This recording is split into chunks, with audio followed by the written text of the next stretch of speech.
little and adversarial birds, area many canes, awesome shit you say.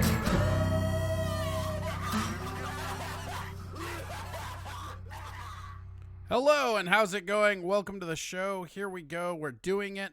It's our Friday. That's fucking rad. Here we go. Let's just fucking do it. Ooh. Leaning in full. That's fucking rad. We got guests galore. We got all kinds of fun. This shit is going to be awesome. What up, King of Clubs 99? Welcome. Hi. All right, everybody. Have a good show. Be respectful and shit. Oh, yeah? What are you, the fucking police? No, you're not. Boom. How we doing? Everybody doing good? Let's see if we can't adjust this. I should have fixed this camera a little bit more beforehand, but I decided to cram some fucking Wendy's in my face instead. All right. Have you listened to Mule Skinner Blues by Friedman? Yeah, no, I did listen to it. We listened to it a little bit on here. It was pretty good. It reminds me of Big John Muffera. I like it. It's fun. Welcome to whatever the hell this is. My name is Corey Adam. Big announcements coming up here in the next few weeks, few days, few whatever. We are off tomorrow and Thursday, which of course means that Steel Toe Evening Show and Savage Thoughts Podcast will be your evening entertainment. You can find both of those over on the Steel Toe Show channel. So just go to Steel Toe Show. And they all should be right there. That's pretty cool. Why is this all wrapped around all weird? I'm all tangled into a mess of cords. It's kind of weird. There we go. There we fucking go. Hell yeah. Friday, baby. We're doing this shit. It's happening. That's what's going on. We're doing good. I'm still trying to figure this shit out just a little bit. There we go. Move that a little bit more to the center. Perfect. Hello. Howdy. Welcome. Yeah, we got a really good one for you today. People are all over the place. It should be fun. I got a few guests, a few news stories, all that shit. Yeah, just gearing up for the weekend, man. It's my weekend. Everybody else is getting whatever. I mean, it's kind of funny to say that you have a weekend during all this, right? It's like, oh, sweet, my weekend. Like, now I can sit at home and do extra nothing. Yeah, the coronavirus shit. It's a weird time, man. America is trending up to today being the deadliest day on record or some shit like that. We were at like 2,350 deaths. So, good thing all those other states are opening up. I say, had a buddy that was talking about moving down south, and I was like, I'd give it 3 weeks. Like, let's see how that plays out. No matter what your feelings are on that, who cares? Let's see how it plays out. Yeah, other than that, doing good. Just stretching, leaning in. What do we want to talk about today? What do you guys, I got a really funny Stossel for you to look at. We talked to that. We got guests waiting in the wing. We got all kinds of, we can zig, we can zag. I mean, whatever we want to do today. The world's our fucking Friday oyster, baby. This is pretty exciting because today represents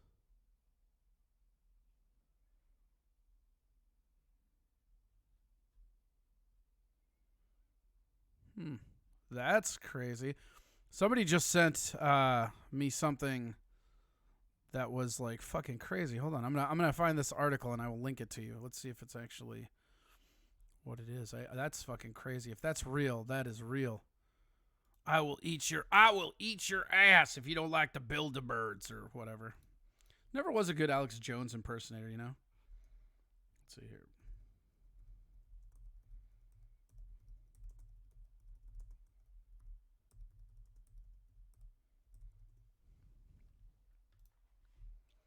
Oh, man. Wow, that's crazy. Okay. Shout out to George for showing this to me. This is, all right, this is already getting kind of weird. Let's, well, this is weird, right? Oops. No. Hold on. Damn it. Ugh. There we go.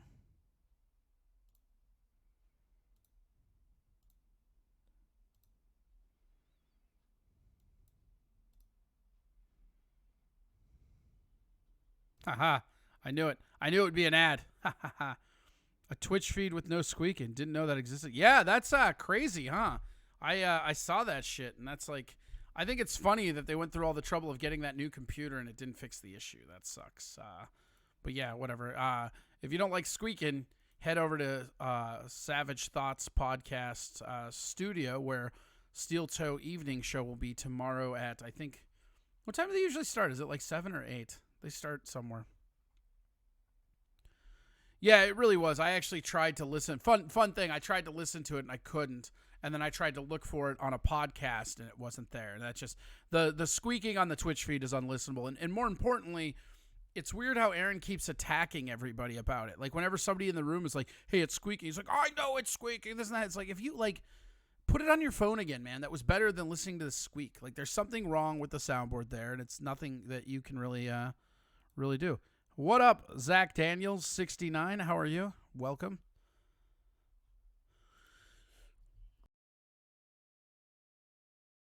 All right.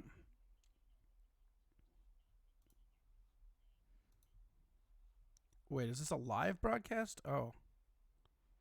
Huh. Okay.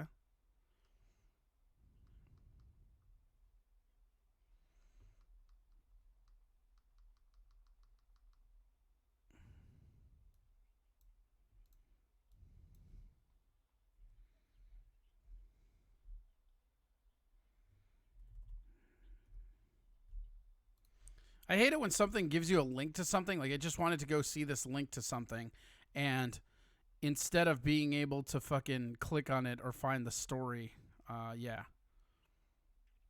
So this is, I'm trying to find it, but I can't. So I will just send you the link on it. But apparently there was a guy in Pittsburgh, and he was found. He was researching coronavirus, and now he's dead.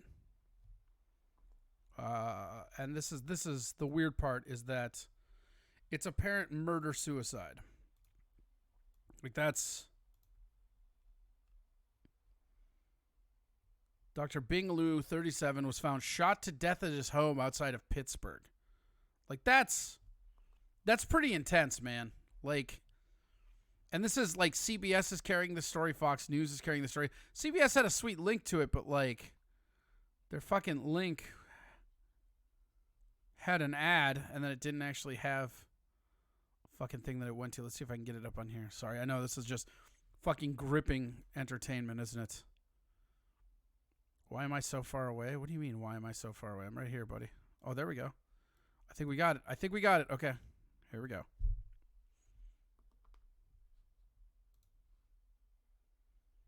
You too. A University of Pittsburgh researcher. They should not be working. You too. A University of Pittsburgh researcher on the verge of making significant findings related to COVID-19 has been killed in a suspected murder-suicide. Police say the 37-year-old assistant professor was found shot to death inside his home Saturday. They believe he was killed by a second man who was found dead in his car. According to police, the two victims knew each other. The University of Pittsburgh School of Medicine says the victim was close to understanding, quote, the cellular mechanisms that underlie SARS-CoV-2 infection. The department says it will make an effort to, quote, complete what he started in an effort to pay homage to his scientific excellence. So that's a fun little story, right? Like just a nice little upbeat moment to get everybody, we're gonna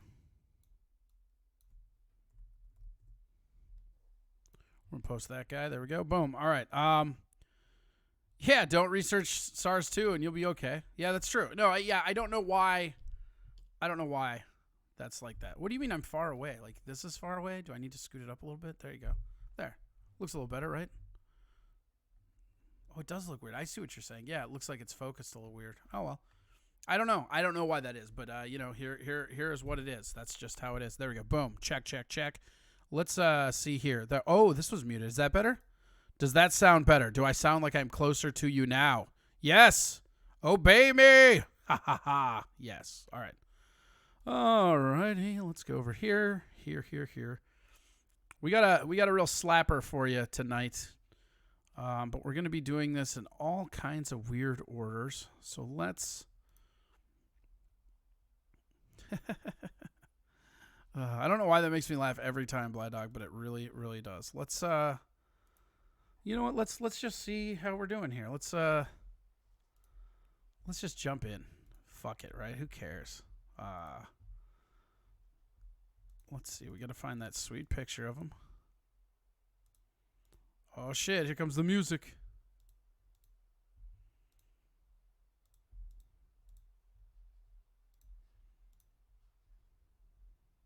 There. I do like this image, you know?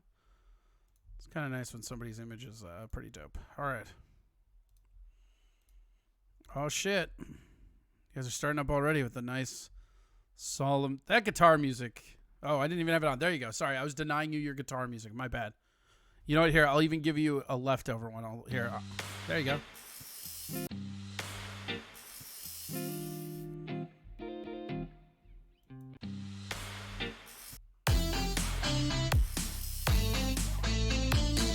That one's really weird, right?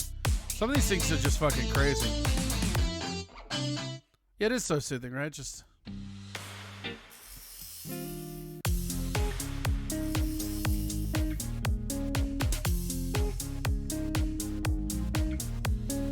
It's pretty long, though. That's the problem.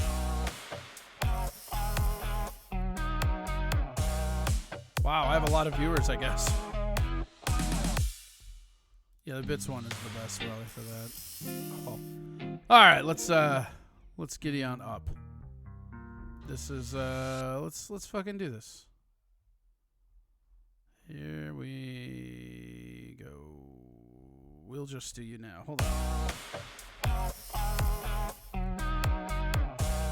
So you know what? I want to actually, before we jump into our show here, let's do something different. Fuck yeah! Thank you to Mikey hosting. I want to actually see this video here because I want to make sure that we forget this.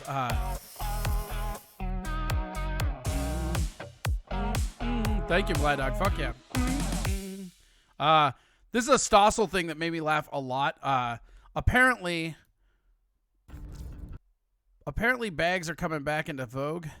I like saying coming back into vogue. But it's funny, the bags like were really pushed as an environmental agenda, and there's a lot of evidence, a lot of circumstantial evidence, to be fair, that some of the people dragging their heels on some of this coronavirus stuff are just wanting to really be environmental champions, which is fine. But it's always interesting when shit like this happens, how many of the regulations and how much of the bullshit that the government makes us do just goes out the fucking window. TSA, the moment that this coronavirus came in and everybody needed hand sanitizer, all of a sudden everybody could have as much fucking liquid in a bottle as they wanted because the sanitizer bottles were over what they said we needed. Like, there's just a lot of arbitrary laws in our society, and that's something that, yeah, thank you, Bly Dog. Please go to Venmo or PayPal and donate. That helps the show. This is a Stossel thing. We'll jump into that right now. Not long ago. Oh, God. Look at I put the link in there, but this is about the bags and stuff, and this is real interesting stuff to me. We'll check it out. Here we go. Look at the damage done by plastic bags. It is everywhere. Not long ago, lots of politicians were so eager to say, Let's ban plastic bags.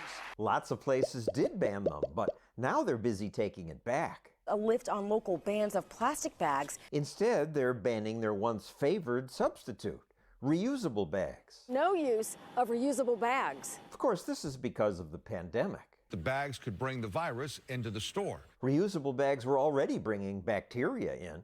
People were supposed to wash those bags, but it turned out 97% never wash their bags. so plastic bags replacements are crawling with bacteria. If you take your reusable bags into the store, they're touching everything, and you have 5 people touch them before you bring them out. After plastic was banned in San Francisco, food poisoning deaths increased. But Greenpeace says disease fears are misinformation from right-wing think tanks pushing their pro-pollution agendas. There are no studies or no evidence that reusable bags are transmitting viruses, particularly the coronavirus. Alex Trulove of the Public Interest Research Group is right about the lack of human COVID-19 studies. But when millions of piglets died of swine coronavirus, the Agriculture Department concluded that the reusable feed bags were the likely cause. it's a hard one to equate to our experiences around a grocery store. I mean, we're not dragging our reusable bags through pigsties. As soon as this crisis is over, we're going to go back to all paper bags. Some politicians still can't wait to ban plastic. Politicians are always just looking for something to do. They want to look like that they stand for something. Supermarket executive Andrea Katsimides complains that paper bags cost much more. How greedy are you? Make a few pennies less. It sounds like a couple pennies, but really when you're talking about billions of bags, it really adds up. What if you need that last 5 cents to pay for something else and you don't have it because you just put your money in a bag? A bag that doesn't hold as much. Look at this. That point was proven a moment later. When his bag ripped. These things are convenient. Light and cheap. I like them. Why do you have to take away everything that's convenient? Over 2/3 of everything we use is not recycled or composted and just ends up somewhere like a landfill. But why is dumping things in landfills a problem? People think we're running out of room for landfills, but that's absurd. If you just take a look at where you live from the air, you wouldn't even be able to see where the landfill is. There's such a small pinpoint on the map. Environmental economist Ross McKittrick points out that all of America's trash for the entire century would fit into one landfill just 18 miles square. And today, landfills hardly pollute. These days, a landfill typically contains many layers to keep it safe and secure. And once they're full, we build on top of them, or they're turned into parks. But what about all that plastic pollution in the ocean? Companies are choosing to make something that will be used just once, from a material that lasts forever. 8 million metric tons of plastic enters the ocean every year. Green groups like his are convincing people that plastic is terrible. We definitely need to do something about the environment. I mean, we're killing ourselves, man. Your opponents are winning. They win by getting people alarmed about an actual problem, namely plastics in the ocean, and then misleading them about their role in it. One garbage truck of plastic is dumped in the sea every minute. Let's get some facts on the table about where that plastic comes from. Almost 90% comes from Asia and Africa. The North American fraction is less than 1%. What we do in America isn't going to make any difference. We should do what we can with our own power to reduce our own waste and set an example for the rest of the world. That's just posturing. The rest of the world isn't looking to see what you do with your Starbucks cup. If we are concerned about other countries' waste going into their river systems, there are better things that we can do. We can share with them the technology so they can process their waste better. That is not the same as imposing on consumers tiresome inconveniences in the hopes that it's going to somehow change behavior on the other side of the planet. Hope you learned something from this video. Please. So this is a thing that's really like close to my heart.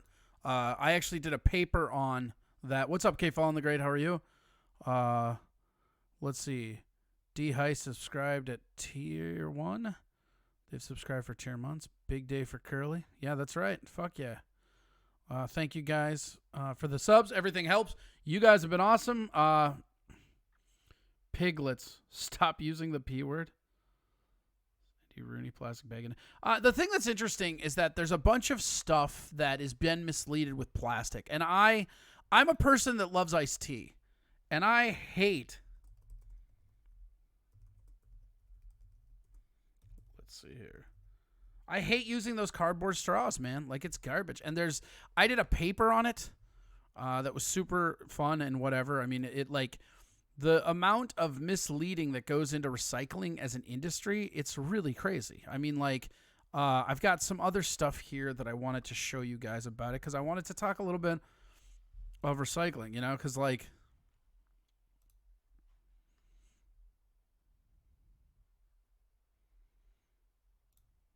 where is it? God damn it. This thing is just...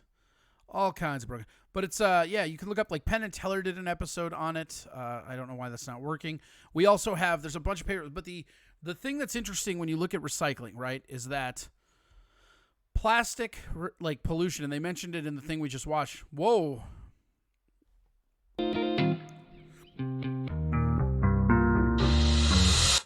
That That was a lot at the same time. That scared the hell out of me. Why did that? Oh, because these fucking, I get it. Holy shit. These fucking headphones are at a fucking crazy level. Yeah, dude, cardboard straws are like quickly becoming my nemesis. Like, I'm so mad at like cardboard because one, if you drink iced tea, it makes your tea taste like shit towards the end, which sucks. But two, it doesn't do anything. If America went to zero pollution today, like we eliminated our, like America, Mexico, and Canada. We went to zero on plastic pollution. That still represents about 1% to 10% of the problem. Not even 10, it's 1% total of the overall pollution. So unless you're getting Asia and Africa on board with these, you're not doing anything. You're just posturing. And the guy went into that, about how you start with something logical of like, oh, there's a lot of plastic in the ocean, we need to help that. And then you misconstrue it into people not being able to have plastic straws. Now, the reason why that's important to notate and the reason why that's important to just understand is that these like mechanisms, these maneuvers, they're done with a lot different stuff than just let's just get off straws. Yeah, hey, here's the thing. I'm not even opposed to that. And my problem was like, if you wanted plastic straws gone, there was ways to do it. If you're a business that's worried about that, do that. Like just be worried about it and don't use them. I honestly don't know why more restaurants don't offer like a metal straw. And if you show up with a metal straw that has their branded company image on it, you get a discount on your drinks. That would affect everybody way less. And it would encourage people to do the right thing. Plus, it's a fun little commemorative. And metal straws are kind of awesome. Let's be honest. You can have a cold straw sipping up a cold beverage. Fuck yes. It's great. A volcano could blow a little shit in the air, and that would cancel out your live green shit. Yeah, you're not wrong. Yeah, the Penn and Teller bullshit episode on recycling is one of my favorites, and I wrote a paper on it in college about recycling. And the thing that's interesting about recycling is that it actually is worse. Like most cases, like paper, it's actually worse for the environment to repulp paper. And now early on in like the 70s and 80s when they weren't planting, sure, we were running out of trees. That might be a valid argument. But now there's things in place where when somebody cuts down a tree, they have to plant two. And we've hit the point where that is a cycle now. And it's interesting to think of like, you know, the landfills. A lot of landfills, especially in California, they're actually wired with pipes underneath them to give natural gas. So there's actually beneficial reasons to that.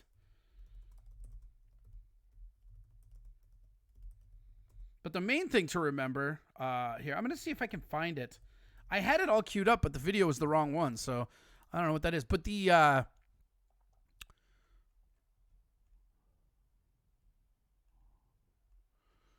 yeah, I just can't. Man, these are great fucking jobs! Here's a clip from it that's pretty funny, I guess, but...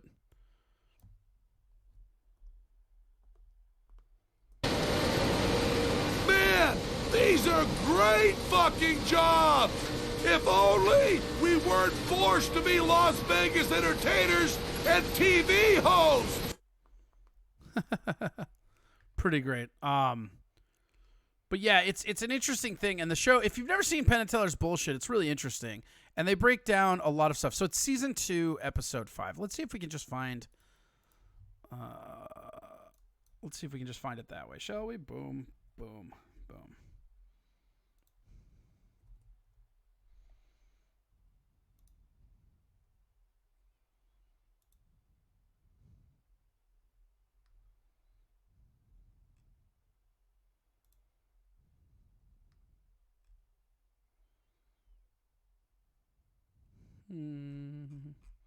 Well, whatever.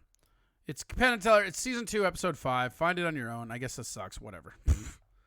Oh, good. Mikey's here. We can start. Yeah, it is a great show overall. But it's really interesting when you go back and you look at the legislation. And I urge everybody, as we do every time on this show, when I tell you something, and this is something that I've been meaning to mention a little bit more because I do say it, but I don't think I emphasize it enough. If I'm saying something on this program that you really disagree with, go research it. Find out. I mean, like, you might find something that proves me wrong. Come back and tell me. I never have one set opinion. A lot of the time, you have to be open to having your mind changed. But the thing is, you're never going to believe people when they come at you with information. And that's kind of the problem that we've run into with as society, is that people think debating is this adequate way to change people's minds. And that's just not what happens. What happens is you can open people up to something they didn't know happened, and then you can show them to where they can find it. And the thing about recycling specifically is that it was a falsified report that we were running out of dump space, and then it was a completely subsidized company through the government. There's a reason why most people get free recycling and pay for garbage. It's a government program, and it's not efficient. Like the only thing that's beneficial to recycle is metal and glass. That's why they pay you for them. Just assimilate, motherfuckers. Yeah, that's fair. You could roll with a strong one. Hold on. Let's see if he's ready. I know he's been hanging out in the background here. This is gonna be a fun one.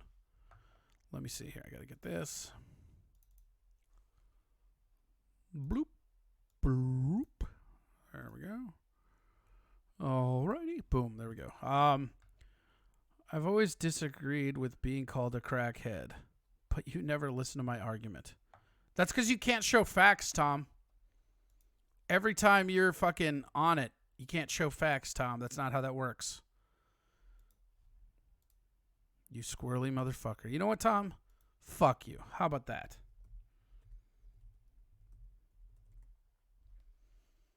Let's go to our first guest. I can't take much more, Tom. Tom is kind of the worst human being ever. Let's be honest.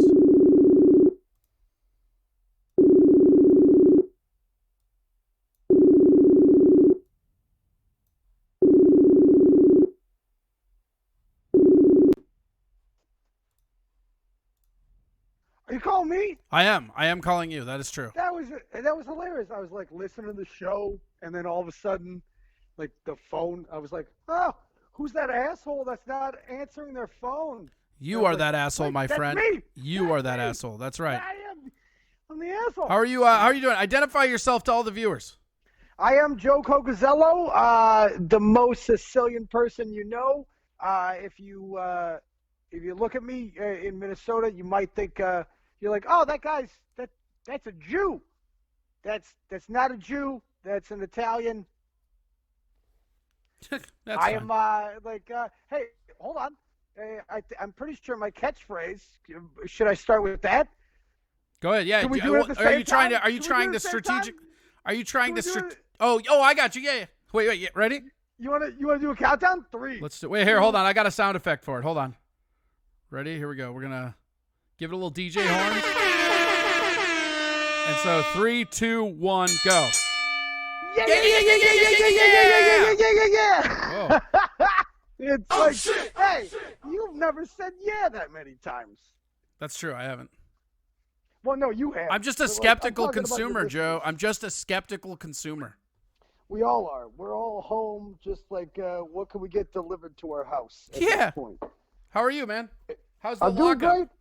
I'm doing delightful. Like, I almost had companionship for this quarantine. I've been working with a foster, like a rescue service for animal rescues, Midwest Animal Rescue Service, and I got a foster dog on the day of that Walls locked Minnesota down for quarantine, and I was like, oh shit, this is gonna be a blast. We're gonna play a bunch of. I downloaded an emulator. We're gonna play a bunch of video games you've never seen that like we're only allowed in Japan or Germany, and like this is gonna be great. Like this is gonna be a blast. We're gonna have a blast. We're gonna eat beef jerky together. This is gonna be great. And then the dog got adopted within 3 hours. So I did not have a dog for quarantine. Did that break your heart? Like I feel like you're a guy that needs to be around animals. I need to be around. I need to be around something with a beating heart. I've been growing plants. Like that doesn't count. It's humans or animals. I bet your plants are pretty good because they say talking at your plants helps them, and I could just see you looking at them as you're watering, like yeah, grow. I did a whole podcast worth of conversation on my plants. Half of them still died. It's like Stalag 13 over here. with my plants. Okay. I don't have enough. Execute grow plan 62. I just don't have enough sun, I guess. Like or the plants that I thought would basil's very finicky. Yeah, basil's known to be finicky. That's true. But as an Italian, I thought I need to be by my people, and if I can't be by my people, at least I can be by basil. All right, Joe. So before we get into this, I need to fill you in on how this goes because I know you didn't really know about it till I talked to you. So in this chat room that you were just in, right? The listeners are very mean to the people being interviewed. So get ready for some insults. Yeah. This is delightful. But more importantly, the listeners are really mean to Tom Chilstrom. Oh shit! Oh, God damn it! Why do you gotta be so mean to Tom Chilstrom, listeners? He's such a nice. He's like a cherub. What do you think of his manners, Joe? Like how would you describe Tom's manners? Oh shit! Oh shit! Well, he's very he knows how to use a fork and a knife. He knows a salad fork from a regular fork. I like how your first qualifier of manners is he knows how to use silverware. He knows British manners. I'm talking British. I've been watching a lot of British television. Did he invite you over to his house for high tea? Is that what this is about? British manners. No, I've been watching British television, so I'm thinking manners. You're thinking British. I'm thinking British. It's like, oh, he knows where to put a fork and a spoon. He knows how to talk to your grandmother. He's Tom Chilstrom. But I know a little bit about this show. I know that Tom Chilstrom is allegedly on crack. Yeah, he is on crack. That is one of the which, breaking by the things. Way, yeah, go ahead. Go breaking thing. Go. Oh no, I like it's because if Tom Chilstrom is on crack, I would like to be the first to say kudos to Tom Chilstrom. I am proud of him because he is on crack and he's got a home. He's financially sound. He doesn't have a home. He's renting a home, and he's probably going to have to move. He's not financially sound at all. Well, crack has ruined his life, Joe. Well, I've seen him. He's pretty social. That's pretty good for someone who's on. I'm just saying, for a guy that is supposedly on crack, he's doing great. Yeah, he's doing pretty good. He's like the best person I've ever met on crack, and I've known a few. You do seem like somebody that's known a few crackheads. I will say that. Oh, you haven't? I didn't say I haven't. Corey. I just said you look like it. It's we both you know what? Let's throw dice. Who knows more crackheads? Throw a number out. Ready? On 3. I'm just kidding. Let's not do that. Let's not. 17. Let's not call out crackheads on your Twitch. Can how many of them? How many? Well, no, I'm going to keep continuing to call out Tom on my Twitch, and I don't give a shit what anybody feels like it. Well, I you know what? I love being on your Twitch, but I am anti. If Tom is a crackhead, he's the best crackhead I've ever known, and I've known a few. I mean, I don't think he's the best crackhead. All right, let's go to the listeners' feedback real quick. We're gonna go run through this. All right. Mikey Two Milk's Giant Hog. Okay, that's a cool name. Whatever, Mikey. Fuck you. I'm out of here. This guy's dick is so big, he's literally arguing with himself. Wait, Two Hogs? Mikey Two Milk. Well, there's a guy named Mikey Two Milks, and then there's Mikey Two Milk's Giant Hog. And they're arguing. Well, it's just really funny because you look at somebody and it looks like he's arguing with his own penis. It's kind of great. Let's see here. Did he get banned from his own chat and then had to make a new name? He got No, they're both in there. They're talking shit, dude. His dick is just there talking shit to him. Tom Chilstrom says, I've always disagreed with being a crackhead, but you never listen to my argument. Because you don't have facts, Tom. They're all circumstantial nothing. Does Tom just always say, I'm not a crackhead. I've only done crack. Pharmaceuticals. This is my favorite part of this rivalry. We're gonna get through these feedbacks and you'll get caught up in this. But there's a user named CrackBabies89 who might be the meanest person to Tom about his crack, which is the funniest thing ever to me, right? Because you basically just have two crackheads fighting at that point.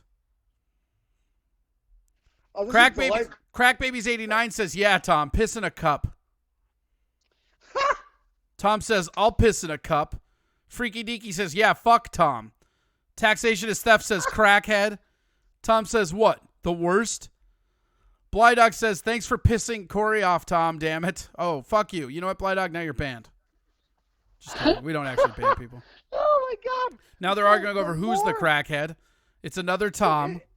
Is this some weird, like, is this, like, because I'm new to this. Yeah. Like, I like, it's, because but, like, so the more Tom fights his anti-crackness, the more he proves he's a crackhead. Yeah. The Corey crew is like, no. They, like, disprove it. They're like scientists. No. You're getting this all wrong. There's no Corey crew. They go after me harder than anybody. This audience, like, I haven't even gotten into when you got on the show. So, like, they're about to turn on you.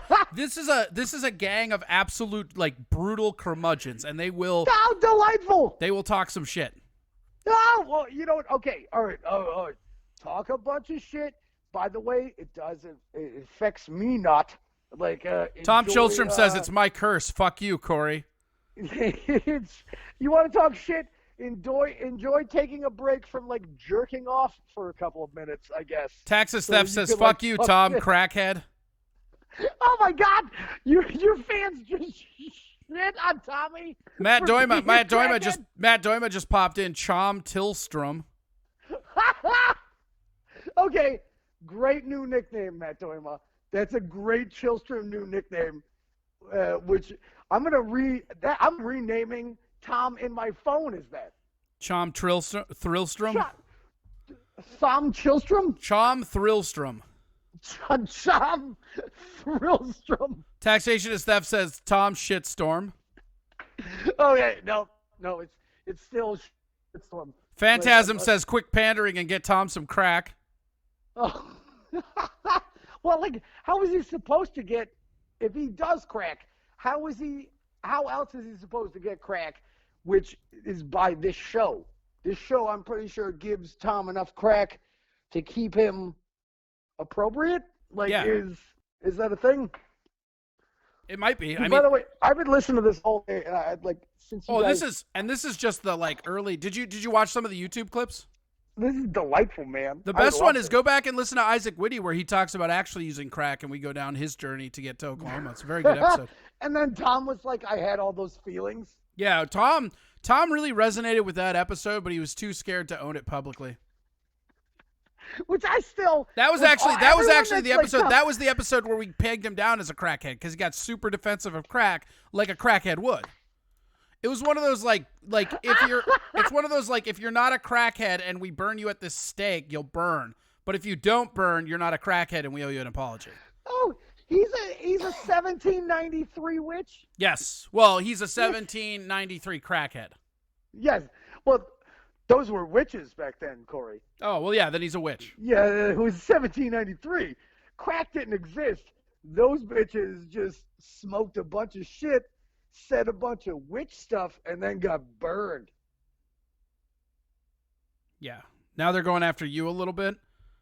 A little. Who gives a fuck? They ain't gonna get me. Seriously, this guy looks like a Narnia goat man. Oh, the top's all Narnia, the bottom's all goat. This guy looks like a poor man's Carrot Top. Oh, what picture? I don't even know what picture. I used your put up profile of- picture where you're sipping out of that Mensa cup. Oh yeah, nice. Okay, all right, they're shitting on my Mensa photo from 15 years ago. I think they don't believe that you're that smart. Oh, that's funny. Come down from St. Cloud. Let's take a test. Yeah, he said you look like a Carrot Top. This is taxation is theft. He says you look like a Carrot Top wannabe that did too much meth instead of steroids. Hey, and you can tell him. You know what? I'll tell him. Hey, yeah, buddy. The prop is my dick. Hey, Goat. This is the same guy. Hey, Goat. I have a question. Oh, lay it on. How do you climb those steep rocks? Not crack, Tom. Calm down.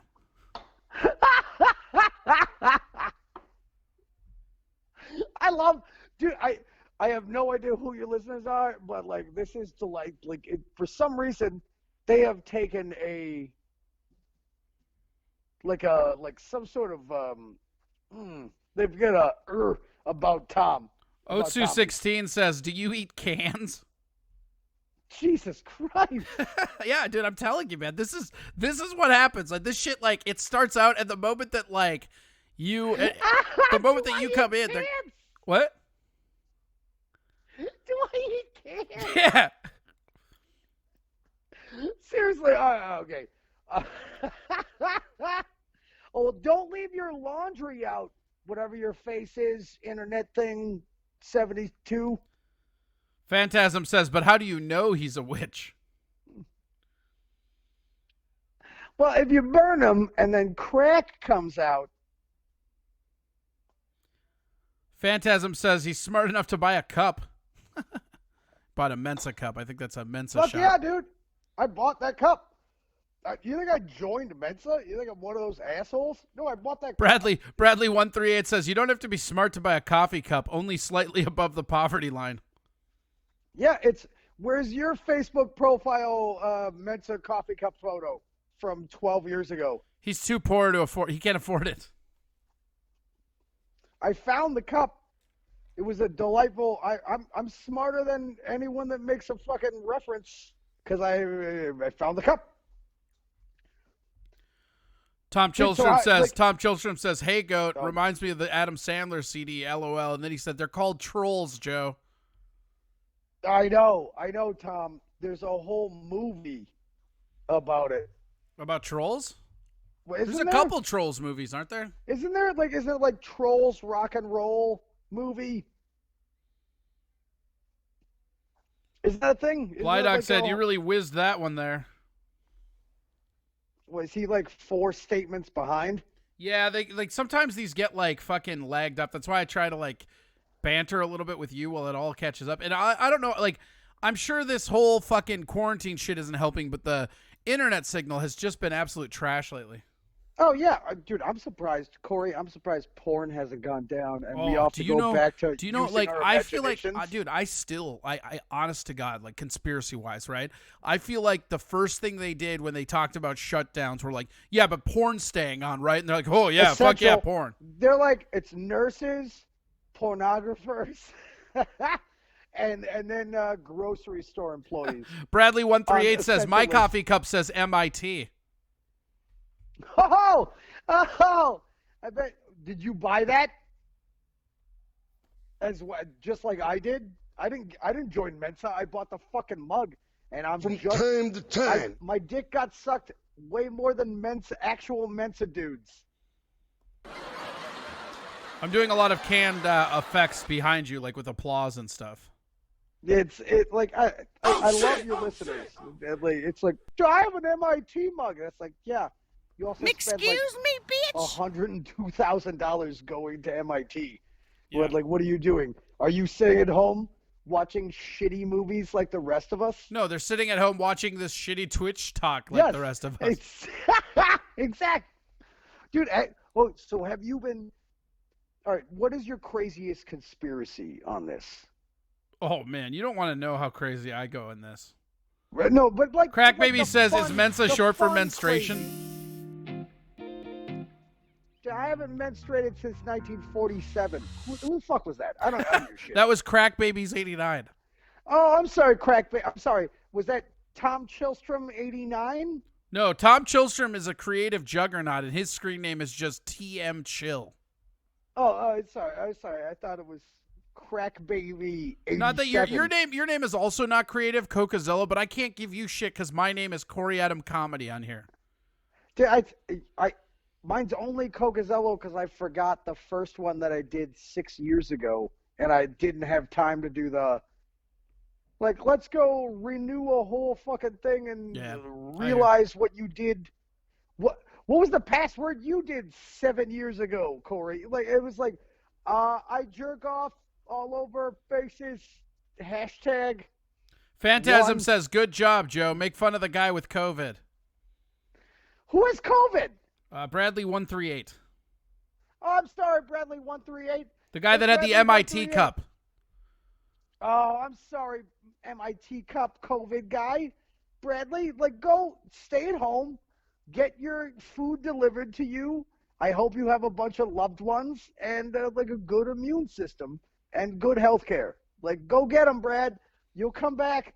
We'll be going camping like soon, Brad. He's laughing.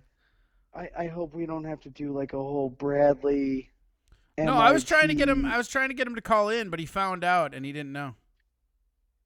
I like Crack baby. Crack baby don't said die, it's. Brad. Crack baby said it's a false positive. He's just pregnant. Bradley 138 says, "I'm not dying, damn it. Make fun of my dumb ass."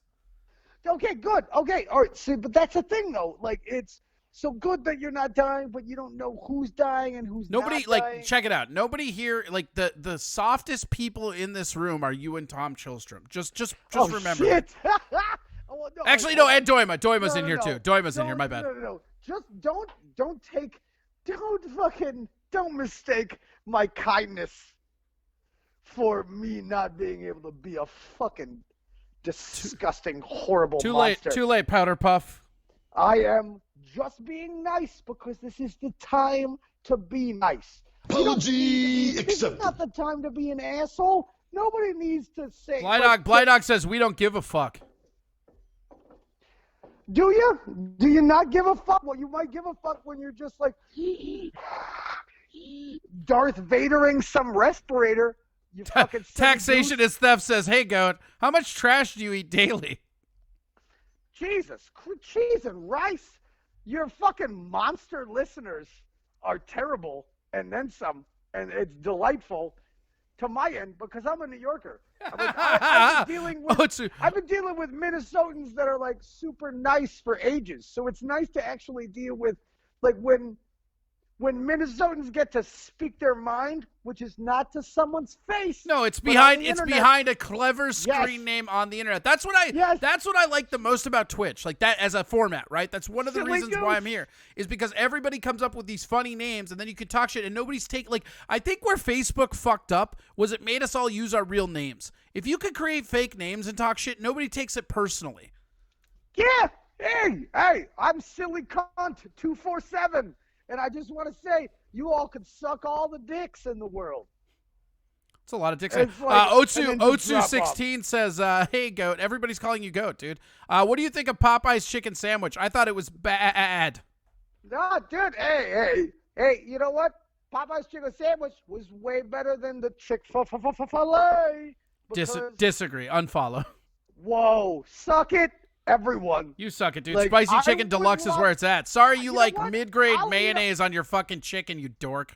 Dude, I will eat a regular sandwich other than some sort of like anti-faggot sandwich. Why? I will eat a Hate makes chicken it taste sandwich. better. Have you ever No, marinate something and not no, hate? No. Hate makes so many things taste better, but not franchises. Right, but check this out. Okay, I will. Not No. fast I'm food. going to challenge your opinion on this, right? And Dude, all right, hold on. No. Before you challenge my opinion, Okay. If Dave from Wendy's was like, I hate queers, you think everybody would be like all about fucking Wendy's right now? No. Otsu. Dave was like super cool about everybody. And he was like, yo, well, I don't give a shit. I just make like a cool sandwich and I'm a big fat douchebag with glasses. Otsu16 says, "Get fucked, you goat. You eat cans, bitch." You know what? Shove the can I eat up your ass, boy. Like it's like you know what? Fucking, I don't even know why I'm fighting with your fans. A Bomber This is said, delightful. "Dave is dead as fuck, though." This is yeah, he's dead as fuck. So is Chick-fil-A because Popeye chicken sandwich is better. Taxation is theft says, "Hey goat, are you mad that you're not the Wendy's mascot?" I just like to eat a chicken sandwich on a Sunday. And you know how I could do that? By going to a fucking Popeyes. Bradley138 just said, "My Make-A-Wish dream is to have a real goat make fun of my MIT cup. Life fully lived now." Well, you know, I'm sorry you lost a listener, because he could die. I'm not. He was a fan. Fans will live on forever. Well, that's all. You can have like an annual Like, hey, remember that one fan that died when he wanted to be? You didn't want. I hope he doesn't die. I honestly, I don't. I'm a big fan of people living and continuing and being the best they could be, which, like, I wish your fans could be, but, like, I give them credit. Savage Dragons D delightful. says, hey, Goat, you're a fucking... Hey, Goat, we're fucking monsters that want people all to stop pandering to metro babies that still suckle on their mama's teat. What does that mean? See, okay, here's Joe. Here's another lesson about this crowd, right? Sometime they'll be so eager to play along that their shit doesn't even make sense. Oh shit! Yeah, And they will, but here's the thing. They will get so indignant like it does. Apology accepted. But they definitely I might have to program the word goat into Nightbot as, oh, Joe Cocazella's here?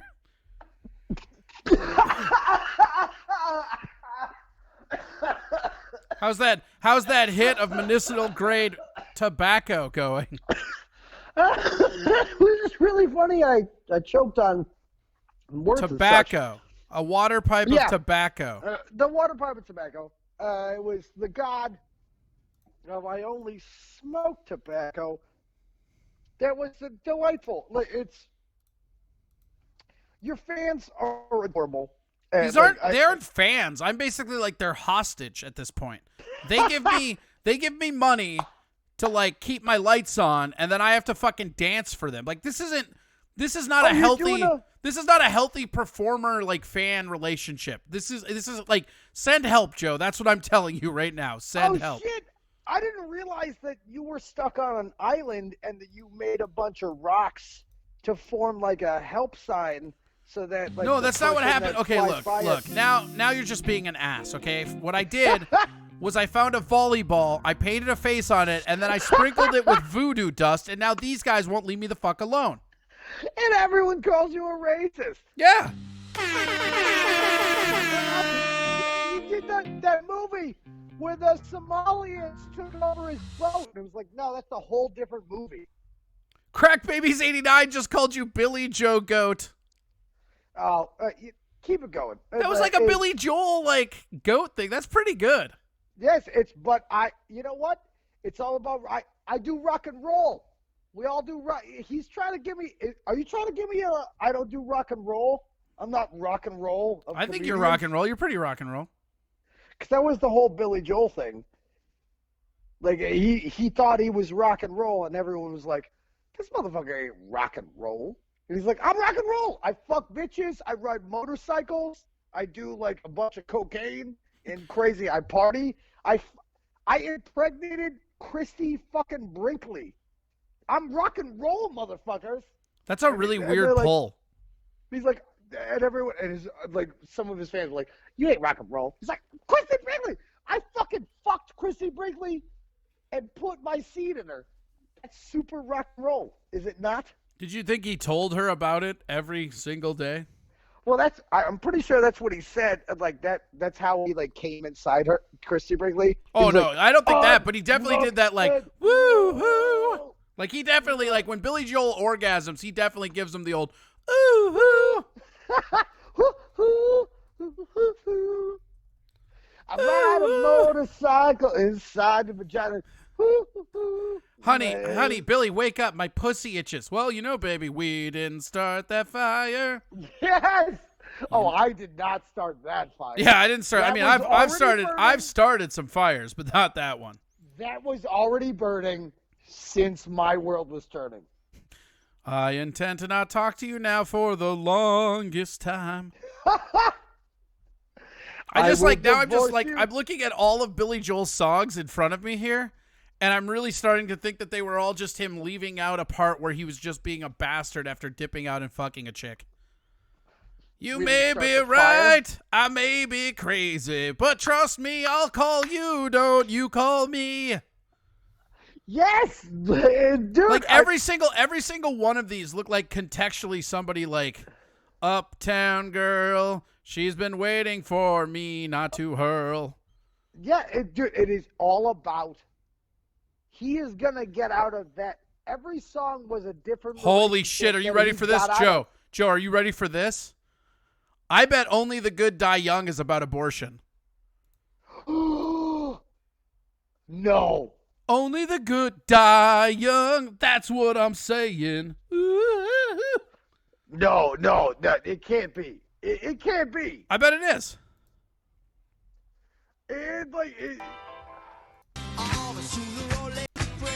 Sooner or later, it comes down to fate. Yes, I know. Where are these fucking lyrics, man? Holy shit, dude! I think we just cracked open Billy Joel's legacy. But like, I don't want to. All right, so it starts. Come out, Virginia. Don't let them wait. Don't let them wait. Right. That's, hey, don't Catholic come out of the... girls start much too late. Yeah. I get the song is about... I thought it was always about butt stuff. I mean, maybe. I mean, I guess if you're a bad enough abortion doctor, abortions would technically be butt stuff, right? Only the good die young, but like I've never actually had that. But our paths cross, dog. Taxation is theft says it's about taking a Catholic girl's virginity. About butt stuff. You always thought it was about fucking. It's like the abortion part. So it's kind of the same parallel. Yeah. Maybe Billy Joel was talking about this is how we fuck and not have a baby. Dude, but like look at all these songs. I don't want to. Look at all these songs in the context of he was being a prick after sex, right? Like you've got Moving Out. The motorcycle was Moving all about Out. his dick. Moving Out. Oh, really? Yeah. Really? Yeah. I've moved out to that song so many times. We all have. My Life.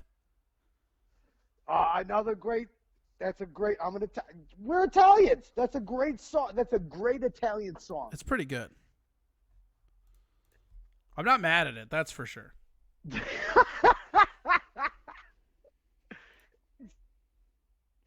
I mean, look, I just feel bad between me and you. I just feel bad that Billy Joel didn't get that whole, like, that rock and roll, I'm rock and roll. Yeah. Like, Bruce Springsteen was rock and roll. Both of them are not rock and roll. All Billy Joel wanted to be was Bruce. Billy wanted to be Bruce. He didn't get to be Bruce. Whatever, dude. Fuck that bitch, dude. You don't get to be a fucking... You don't get to be Bruce Springsteen when you don't own a leather jacket and can't play the fucking guitar. All right? Calm the fuck down. Calm the fuck down, Billy Folds 5. All right, you piece of shit?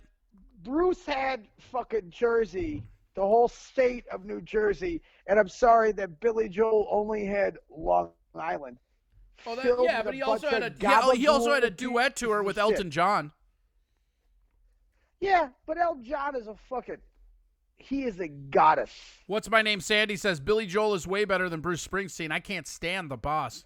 Yes, love that fucking bro. Yeah, girl. I like Billy Joel better than Bruce Springsteen. I don't really like Bruce Springsteen. That's a really weird take for a lot of people. No, I hate the boss, but the boss got a bunch more he got more representation than Billy Joel. He was more rock and roll than Billy Joel got credit for. Tom Chilstrom says Bruce wants to be Bob Dylan.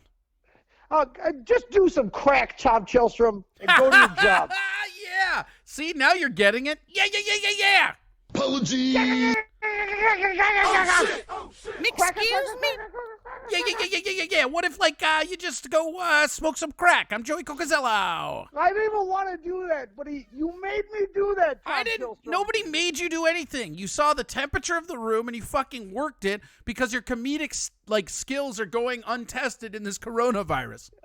No, but Tom Chilstrom could have said something continuing the Billy Joel conversation, but he had to continue. It was he cut the whole thing. He tried to make a bit out of the thing, and then we had to do the thing that was, oh Tom, I love you, but no, we're gonna do a crack thing. If you don't make me do a crack thing about you, Tom Chilstrom. You seem like it's funny because you hit the button immediately to go after him for crack, But then, like, you regretted it. Can I do penance? Do we do penance on the show? Sure. You can do it. Hey, you're the guest. You can do whatever the fuck you want, man. I did a little I maybe watched too much pornography and then can I say 7 Hail Marys for that? And then I called Tom Chilstrom a crack addict, even though I know he is not. But then he said something, and then it made me just react in a way. It was like a knee-jerk thing. I'm sorry, Tom Chilstrom, but you made me do it to you. And then I called a bunch of people faggots, even though they weren't. They were just like my heterosexual friends. Okay. But I felt like they needed it. Tom tricked you into being homophobic. No, I was not being homophobic. Tom was on crack, and he tricked you into compromising your morals and should probably be burned at the stake for being a witch. I was just trying to call them fags to perpetuate their betterness. But if I hear you right, we should burn Tom at the stake because he's a crackhead witch. No, because you can't come within 6 feet to 30 feet from other people. So how are you going to even burn anyone? Tom Chilstrom says, "Don't apologize, Joe. These monsters never do." Dude, it's because unlike these monsters, I love Tom Chilstrom. So my jokes to Tom Chilstrom. Oh man, they're going at you now, hateful. dude. Taxes Theft says, "Wait, the goat is gay?" And then Blind Dog says, "A gay goat," and then Phantasm says, "Goats no, this is the best one." Phantasm says, "Goats don't apologize; they go harder." Oh God, I'm gonna eat your laundry, you dumb cunt. Taxes Theft said, "This is the first time I've ever heard of a gay goat." Don't leave your dick out on the laundry.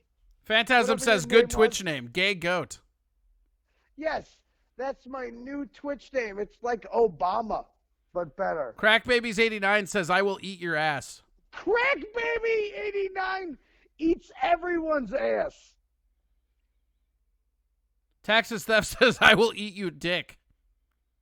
So does he. He's every guest's dick. He's like the goat of dicks. No, he's saying goat. He will eat your goat dick. He's goat dick. What was his? Blind Dog says he eats the ass end of the can first.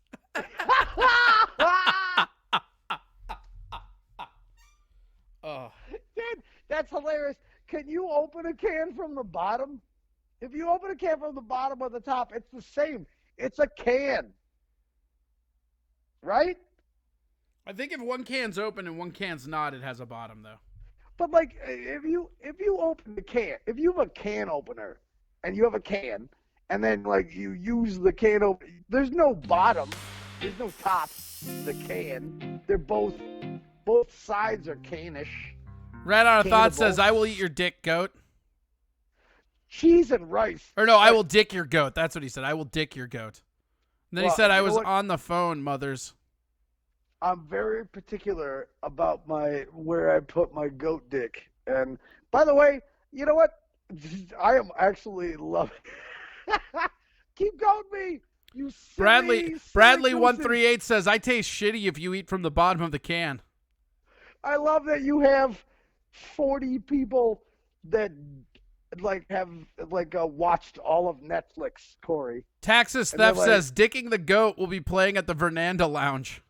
They have this time to fucking make comments on your fucking thing. Blind Dog says, "Oh great, a deep thought from a goat."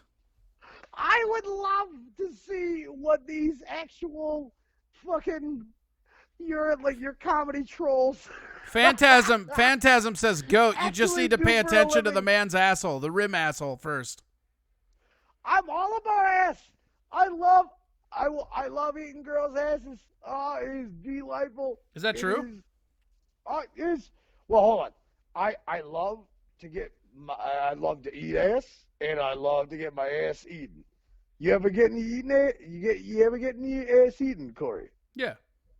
Isn't that not a delightful moment from some broad? Yeah, it's pretty good. It's pretty good. But like, it's how many of these? How many of your like sassy lit slurs? Taxes been- Theft says, "Hey, gay goat, what does ass Oh, taste like?" jeez. Well, as comedians, Corey, you know this. If you're a good comedian, you have done shitty at some point. So we have eaten our own assholes because we have done so shitty on stage that, oh, you thought that was funny? It's not funny? Oh, that's what my own asshole tastes like. It tastes like me not telling jokes that were good enough. Whatever your listener name was, I don't know their names. It was like, hey, Turpentine 72. This is the answer to that. Like, oh, well, hello.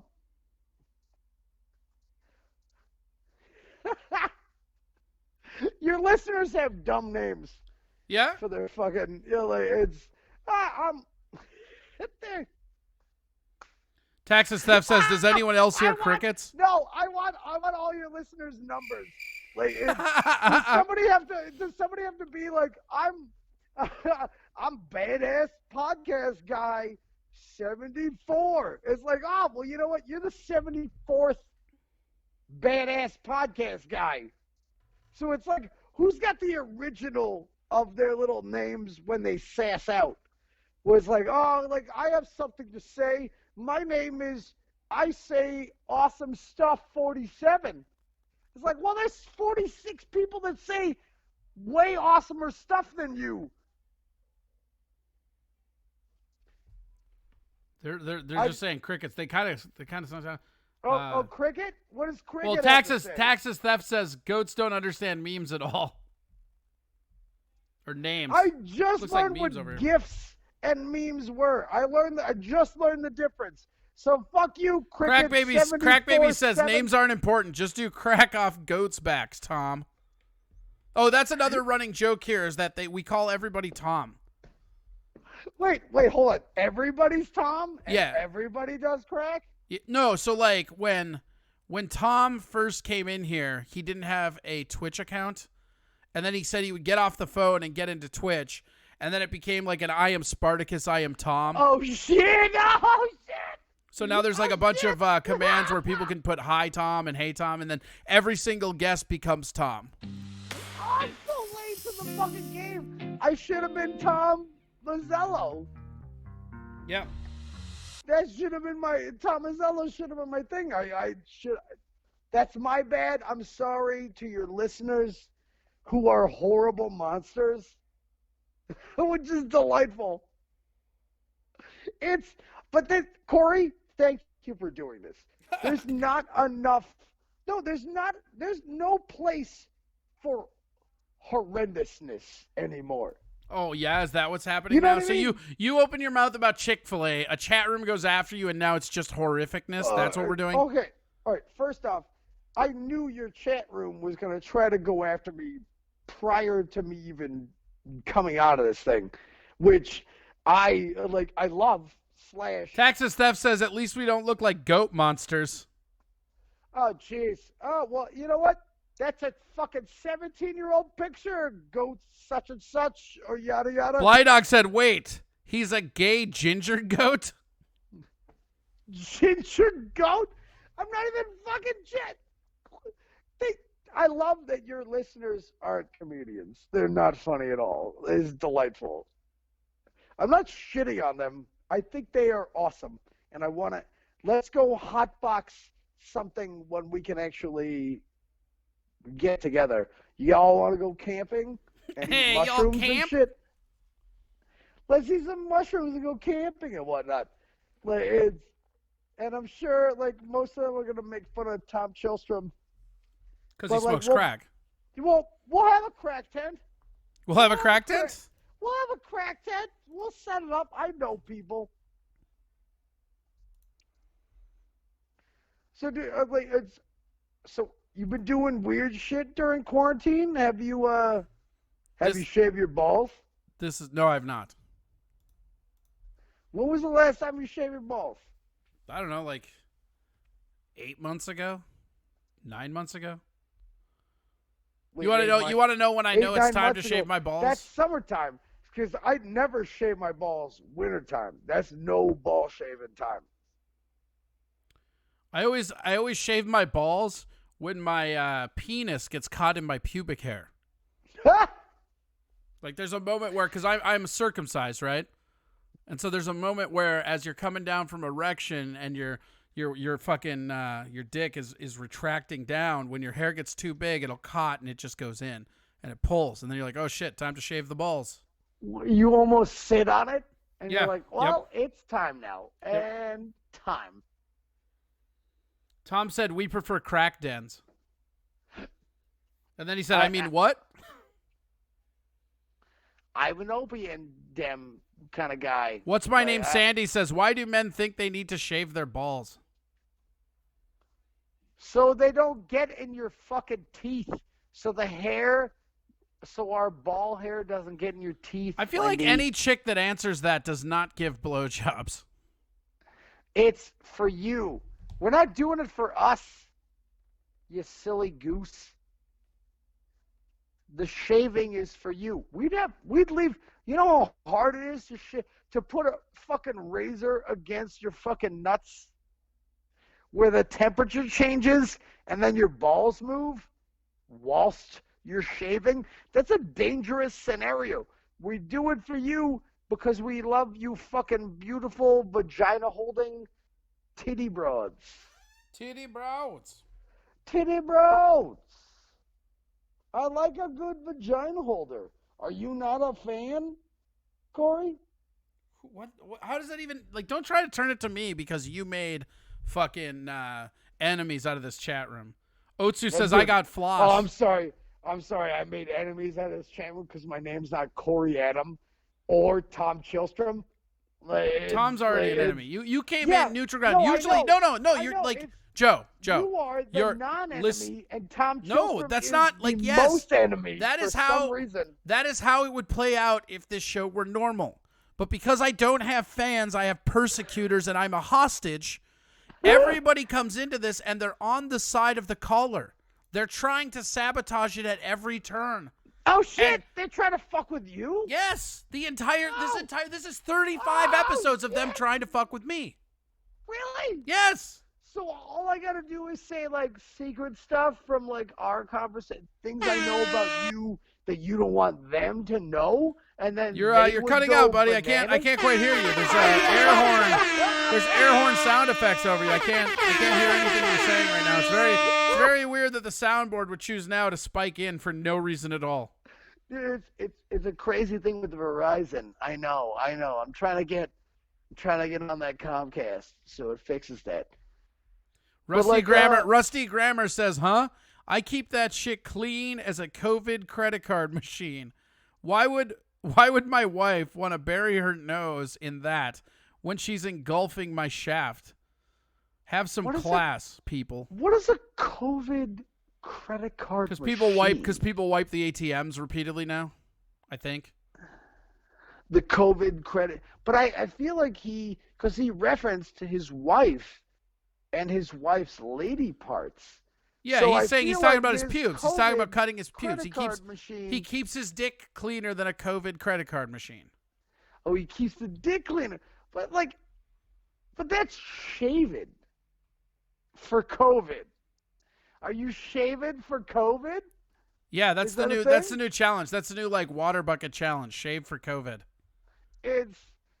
Tom Chilstrom just said, "I'm their favorite, Corey. They hate you, Corey." That's probably true. Well, wait, hold on. Between me and you ever shave your balls? I think I already said I did. Yeah, but what was it for? Was it for you? Was it for a lady? It's for me. I told you my pubic hair gets caught in my dick, so I shave it. So it's like an annual thing for you. Here's the thing. Here's the thing, Joe. But here's the thing, right? If I didn't already have that, maybe I would shave it for a lady, but because it already cuts my fucking dick like a fucking cheese cutter made of netting material. Sometimes you just gotta shave it, you know? I concur. I see where you're going with this. And so whether or not I would do it for someone else, the necessity of doing it for myself has already arisen. No, it's more about you than it is for anyone else. Yes, because it's painful when my erection goes down if my pubic hair is too long. See, my thing, I also have like weird fucking pubes that shoot out like crabgrass on my fucking pubic tuft. Oh, you have some sort of some sort of house plant. It's like when I lost my hair on my head, my Italian hair genes just went to my fucking dick muff. It went to the dick and nose hair. Yeah, I actually have pubic hair that shoots out of my dick. It's very repulsive. That one I usually have to tweeze and it sucks. All the Sicilianness that went from your head. I hope you've never had the experience of ejaculating and thinking it kind of looked like a swirl cone. Oh shit! Oh, did you Dippin' Dots jizz? Yeah, jizz and dots. It was like bloop bloop bloop bloop bloop bloop. Jizz and gobs. It fills up a cup. Yeah. Savage Dragons D said Sandy doesn't have anyone that would shave their balls for her. See, they go around. Like they'll go at you, they'll go at me, they'll go at each other. It's like putting a bunch of fire ants in a petri dish and you're just shaking it and watching what happens. But it's look, I'll shave Tom my Tilstrom balls. says, "Beware, Joe. Corey will give them your phone number."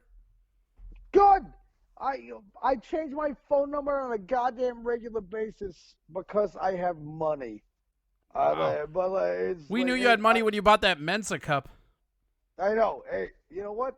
But I'm an idiot because I gave that Mensa cup to somebody I liked and they broke it like an asshole. Hey, speaking of breaking things, our balls, I only shave them on occasion. I'm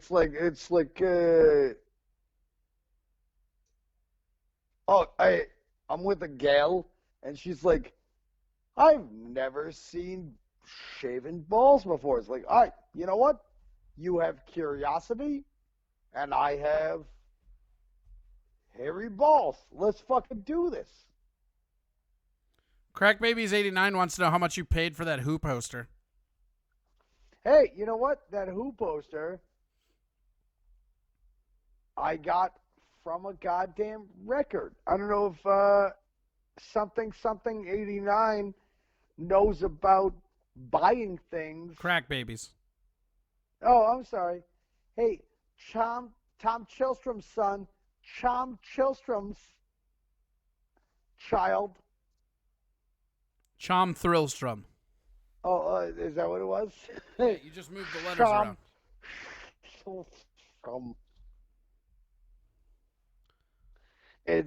That's where I got that Who poster from from his father. It's pretty good. I like it. You gotta use. It's not your best. It's not your best work, but it's definitely not your worst work. Right, of course. Yeah. Hey, I just want you to know you're really hitting for averages.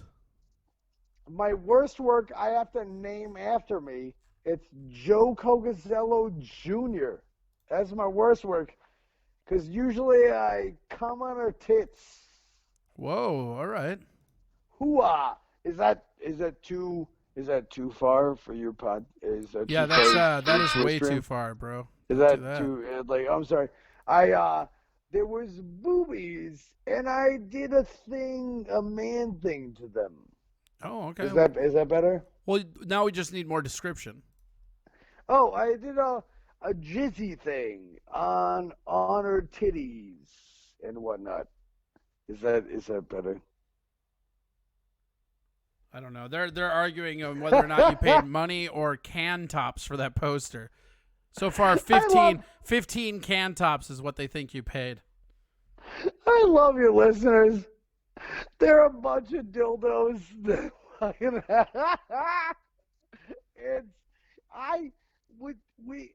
Look. Holy shit, dude. What's my name? Listen to this, Joe. What's my name? We Sandy just said, What's my name? Sandy just said, I'm in need of a man that shaves his balls for me, LOL. To which Rusty Grammer said, LOL, Sandy, if I wasn't married, I'd do that for an extra freezer. Wait, what kind of freezer? Is that like a upright or like a I would assume side-by-side? it was a deep chest freezer at that point, right? It's a deep chest, right? Yeah. Yeah, right. Like there's different kinds of freezers. You don't want to be fucking around for an upright. You're gonna be putting that dick out for an upright freezer, dog. I'm just saying. Gotta have that side by side, Corey. Dude, this place is amazing. I love it. Do you hang out with all of your listeners? All of these assholes? No. I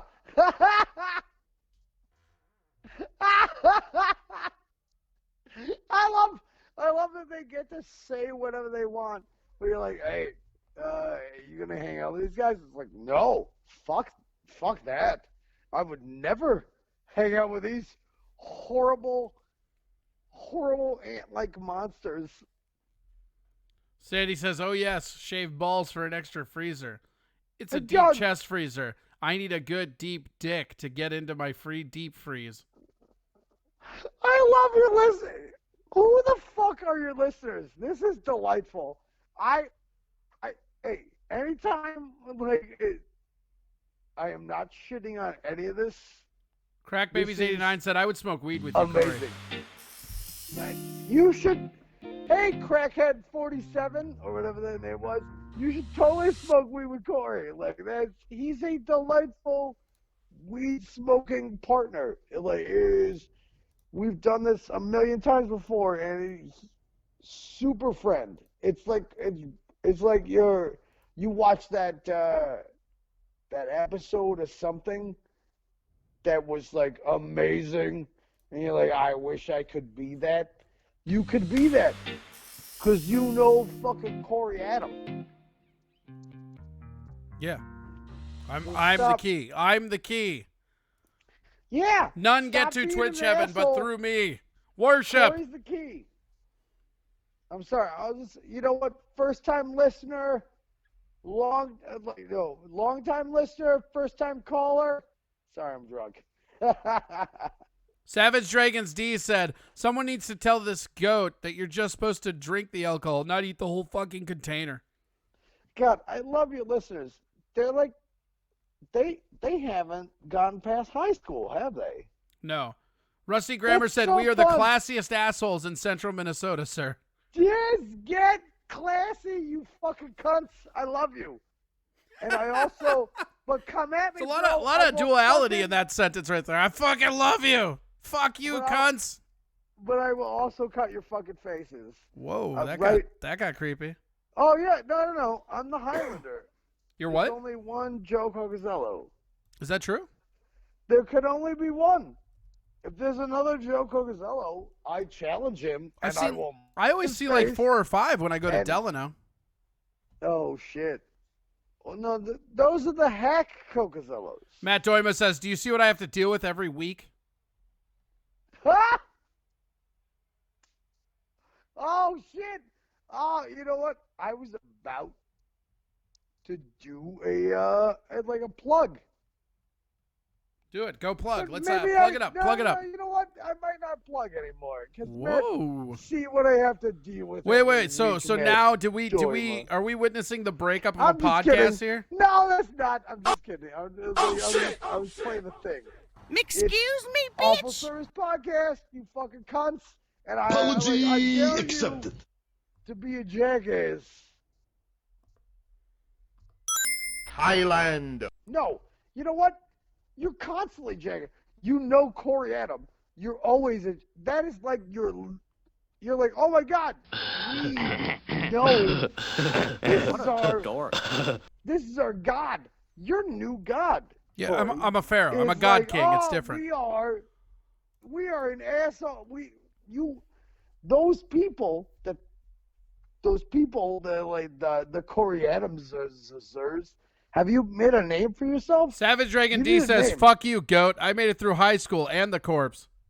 Oh, geez. Oh, welcome. Oh, you made it through high school. Congratulations. And the corpse. Can He's I a military slug guy. You're fucking with the military now, bro. that? Okay, yes. The corpse. Congrats. But what corpse? I was inside a corpse once.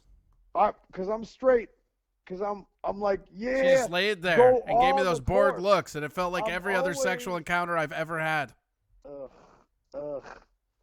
I'm sorry I didn't finger you before you came, and I just put it in you. My apologies. But, like, what was the corpse? Was that, what was the corpse? Cause Her name was Janine. No, not the one that was, like, the things that were inside of me. Also, you know I what? was talking about I'm a the- ssafety first guy, so I wear a condom even when I'm fucking corpses. Yeah. You ever fuck a corpse, Joe? I'll put a glove on. Yep. Hey, corpses need to get finger blasted, Corey, just like the rest of us. They can't feel it. They feel it less than us, but they still need it. It's a duck with a boner drag weeds. Go finger some rat. Some rats? Go finger some rats? What are you Yeah, talking go about? No, go finger some, like, respect. Finger some respect to the dead. From time to time. Why would I do that? Respect the dead by fingering them. So there you go. Now I think you've seen the slippery slope that you've descended upon. All right. Also, this audience is notorious for clipping audio clips out of context. So be prepared to be canceled, goat guy. Oh, this is great. I love this. Like, hey, keep. Crack Hey, Babies 89 hey. says, "How much weed did you eat, goat?" Hey, clip this. You fucking. No. How about this? Can I do can I do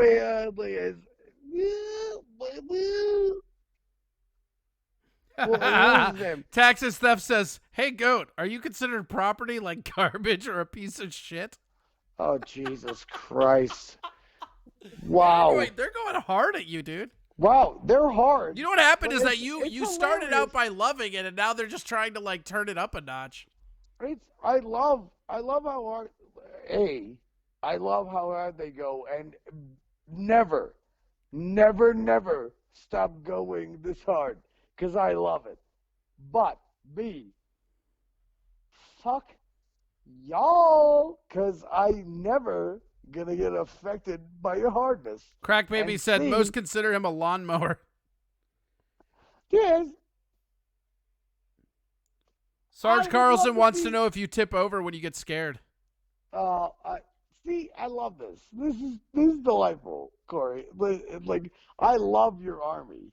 See, Your I just like army first is- off, again, I keep telling you, this isn't an army. This is a hostage situation. Send No, help. it's- I need stand-up Yes. comedy. I need stand-up comedy to turn back on, so I don't need to keep pandering to these people to pay my bills. By the way, everybody, I love and respect you. Please go to Venmo and PayPal and donate bravely at Corey Adam Comedy. All right. Anyways, what were you saying, Joe?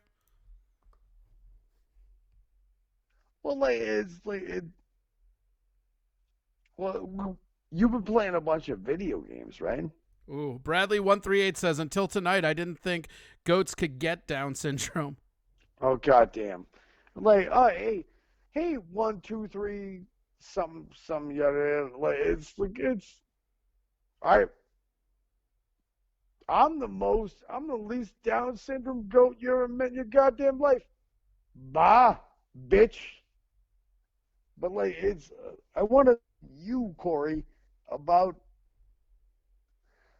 video games and shit. Texas Theft said, this goat looks like a Brandy Lynn trash hooker. Oh, for crying outside.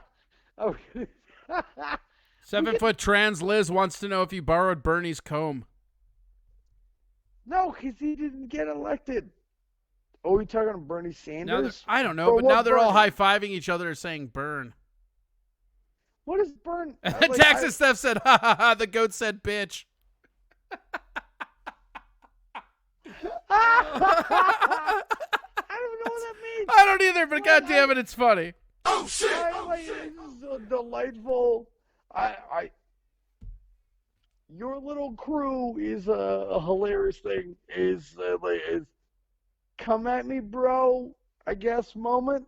Like I don't even know, Corey. Well, you started out defending Tom, so they already hated you. Then you jumped on the Tom wagon. Then you started to go at me, which they would have loved you if you just stuck going at me. They would have loved you. But then you decided to turn on them, and they're like, "Nah, we don't fucking play that." Because I like Tom and turned on. Right, you took sides. The fucking thing happen. You took sides in a turf war you didn't know was existing. Is this Israel Palestine? Is that what this is? Yes, it is. Is this some sort of Tom Chilstrom / Israel? Yes, it is. It's Tom Chilstrom is. Oh shit! Hold on. I would love if your fans made some sort of Israel, and then Tom Chilstrom is Palestine. Because at least you stop fucking talking about Tom Chilstrom doing crack. Because that man does not do crack. I know a million crack people, and that man, he literally holds the whole fort down as a non-crack person. Tom does? No, Tom's a crackhead. Yes, well, he's a your podcast crackhead. Texas Theft says, "Come at me, goat, you mean." And then he goes, "Keep talking. All I hear is bah." Bradley says the goat loves crack addicts. And then Texas Theft says, "And chewing noises." Yeah, all right, you know what? Crack is sometimes fun.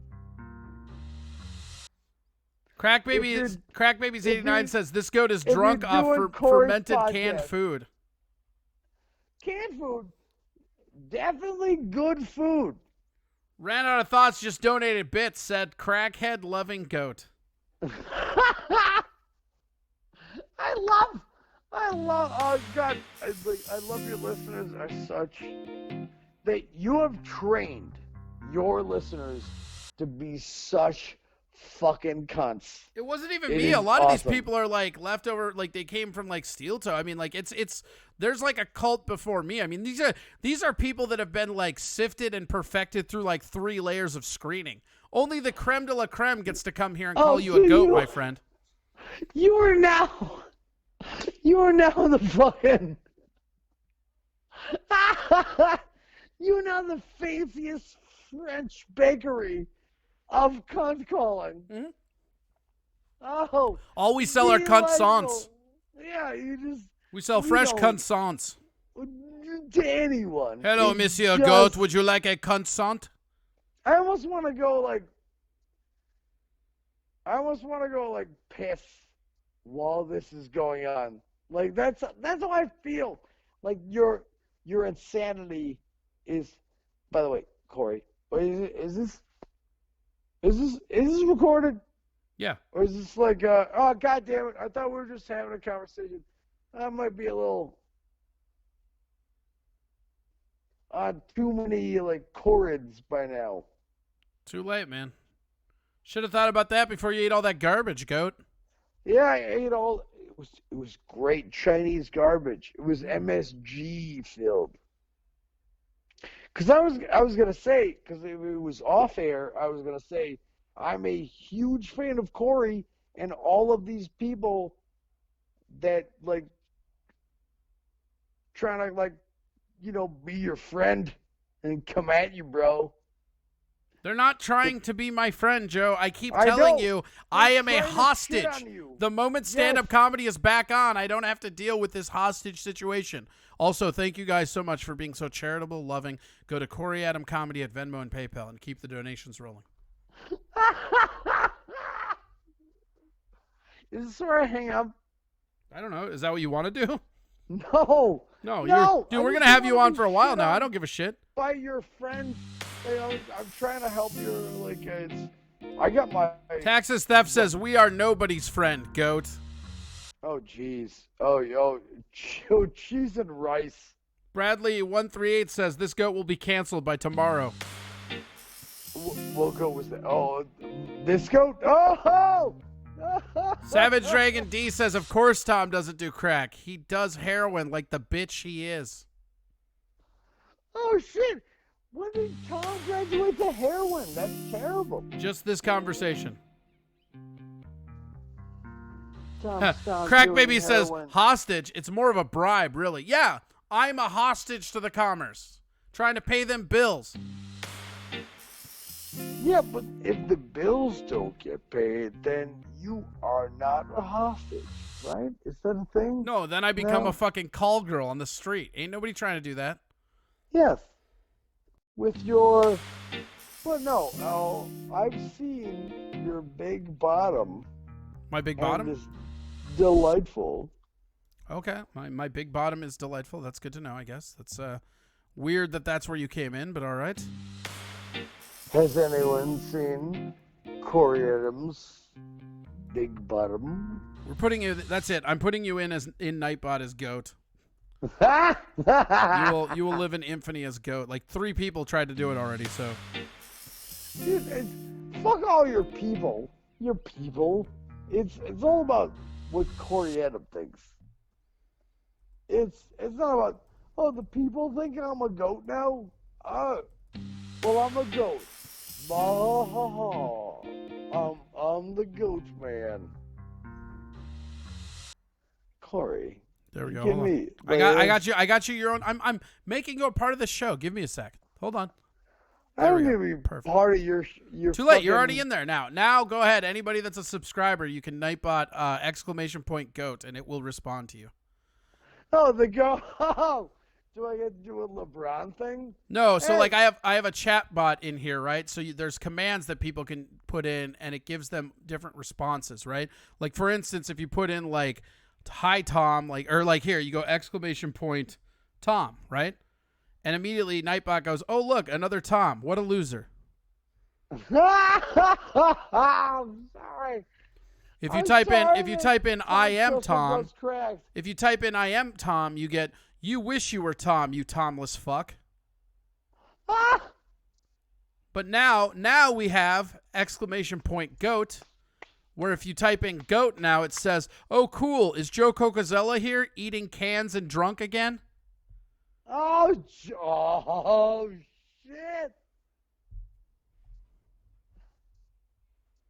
You know what? What? I want that removed from the. I'm kidding. I don't need it. Wanting something removed is the only way to assure I never remove it. I know.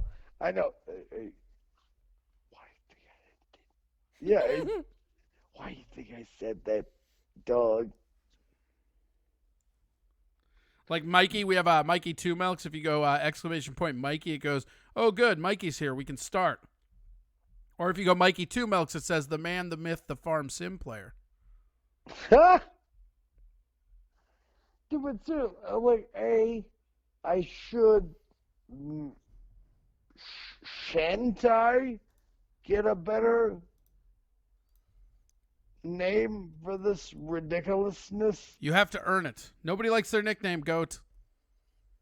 Dude, I feel like I earned that. And tell me the goat. What? Call it tomorrow. What?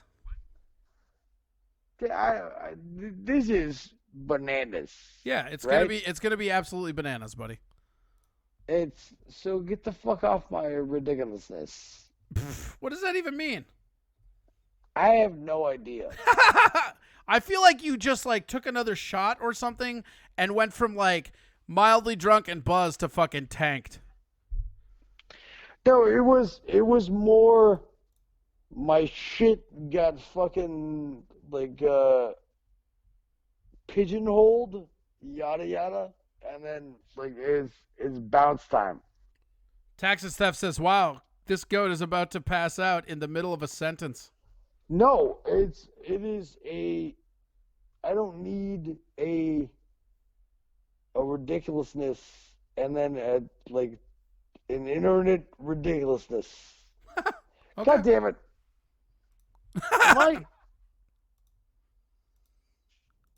I'm a meme now. God damn it! Yeah, I'm a you meme are now. you are a son of meme, goat. You know are what? absolutely a meme. No, I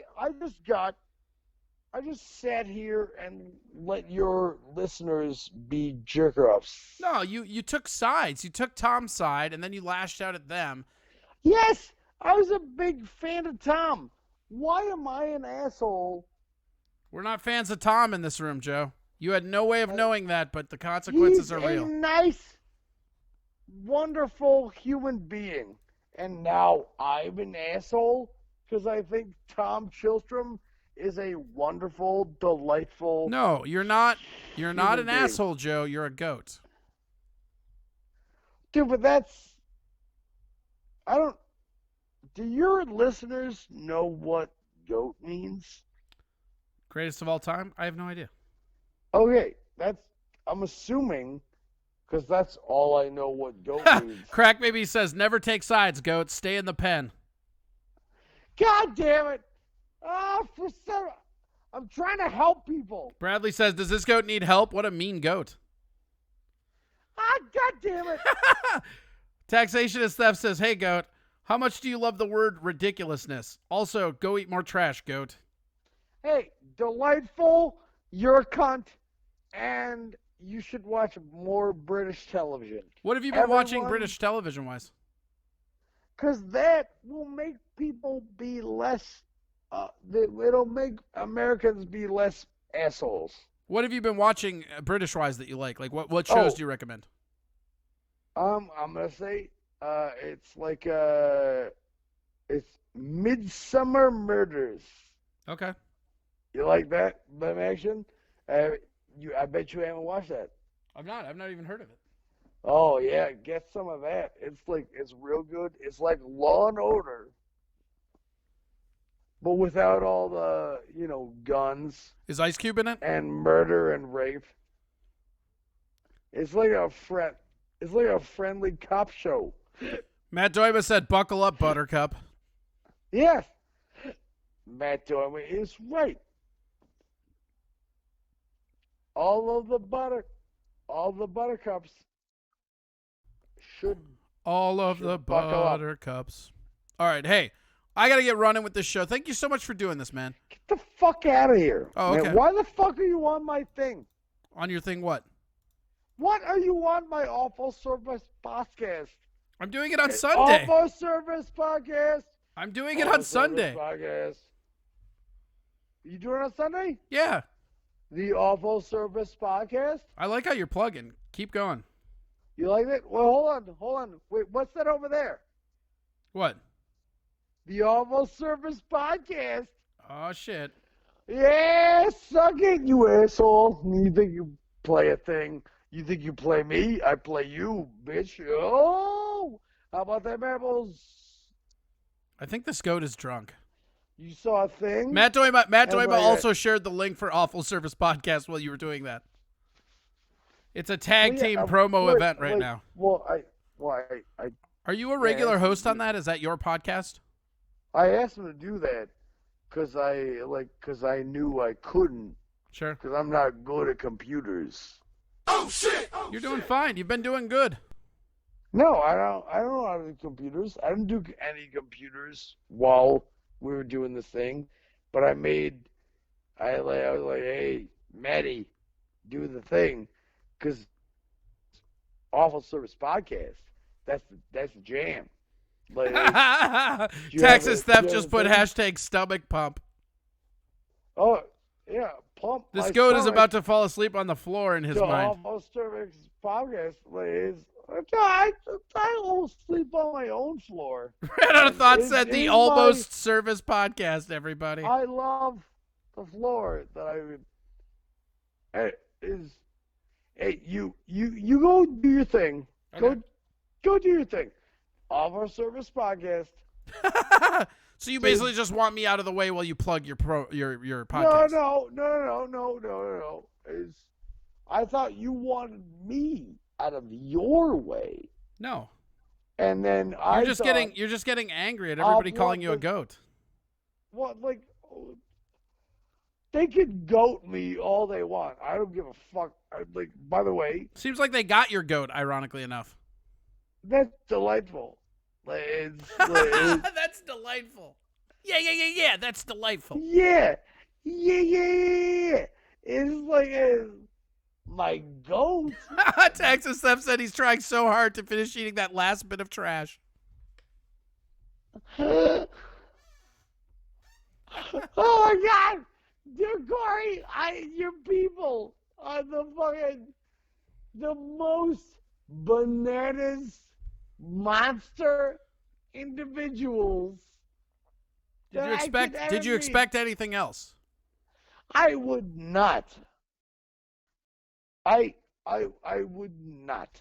I dare to not expect anyone that loves you could not be a giant fucking horrible monster. They don't love me. I'm their hostage. They love No, making me suffer and dance in front of them. This is not a They love. love you. If you had been seeing these episodes, this is the 35th episode. This is not love that brings them here. They love you, but there's a lot more hate. There's the hate where you can hate them more than they can hate you ever. Crack Babies 89 says, "Go home, goat." Hey, you should always be at home. I hope that you stay at home so that your mother or grandmother stays safe during this endeavor. Fuck you. How about them apples? Otsu says, "Does he like tobacco?" Oh, hey, fuck you, you dumb cunt. How about them apples? Bly Dog says, "Goat, go find a cozy spot in the barn." Hey, I found a cozy spot in the bar, and it said, fuck yourself. Texas Steph says, "What's goat say again?" The goat says, fuck yourself.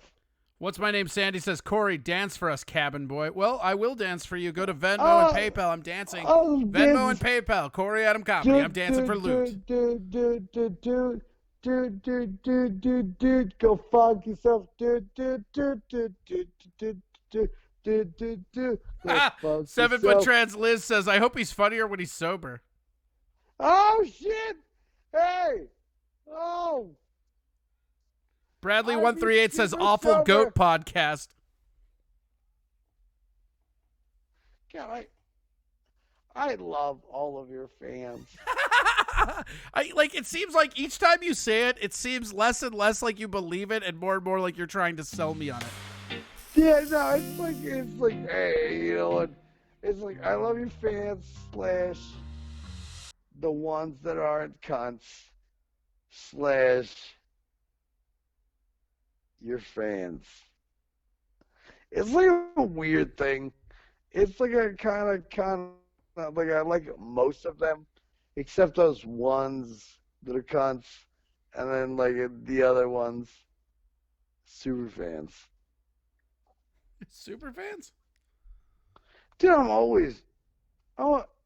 I'm super fans of all of this, but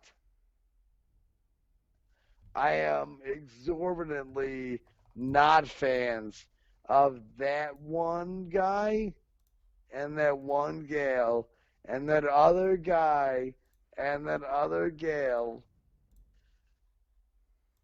'cause I'm super duper fans. Yeah. Except for those people. We just got a new profile picture for you mailed in. I feel like we do. This one came from one of our listeners, Otsu. Oh shit! Yeah. Oh! You know what? I haven't seen it. Fuck you! It's pretty good. Here we go. We're gonna air it right now. The fuck are you? I don't even care. I haven't seen it. Fuck you. Come at me, bro. Oh, shit. Excuse me, bitch. Is it a lady? No, it's your head drinking the Mensa cap superimposed Wait. on a goat body like a pan. It's pretty funny. Is it a lady or is it a guy that made that? I don't know. Otsu. It's just the internet, man. Everybody's protected. Is it a man or a woman? How do You I? have- It you says have their names. to- How does anybody know who anybody is? Or did you tuck it? In the picture, it's just you with a goat body, Oh. but you're drinking out of a Mensa cup. Look at you, fancy fuck. Oh, you made a thing. Oh, you made a fancy photo of a Joel Joe Cocosello. I didn't do it. Doing a thing? I don't give a shit. I don't give a fuck who did this.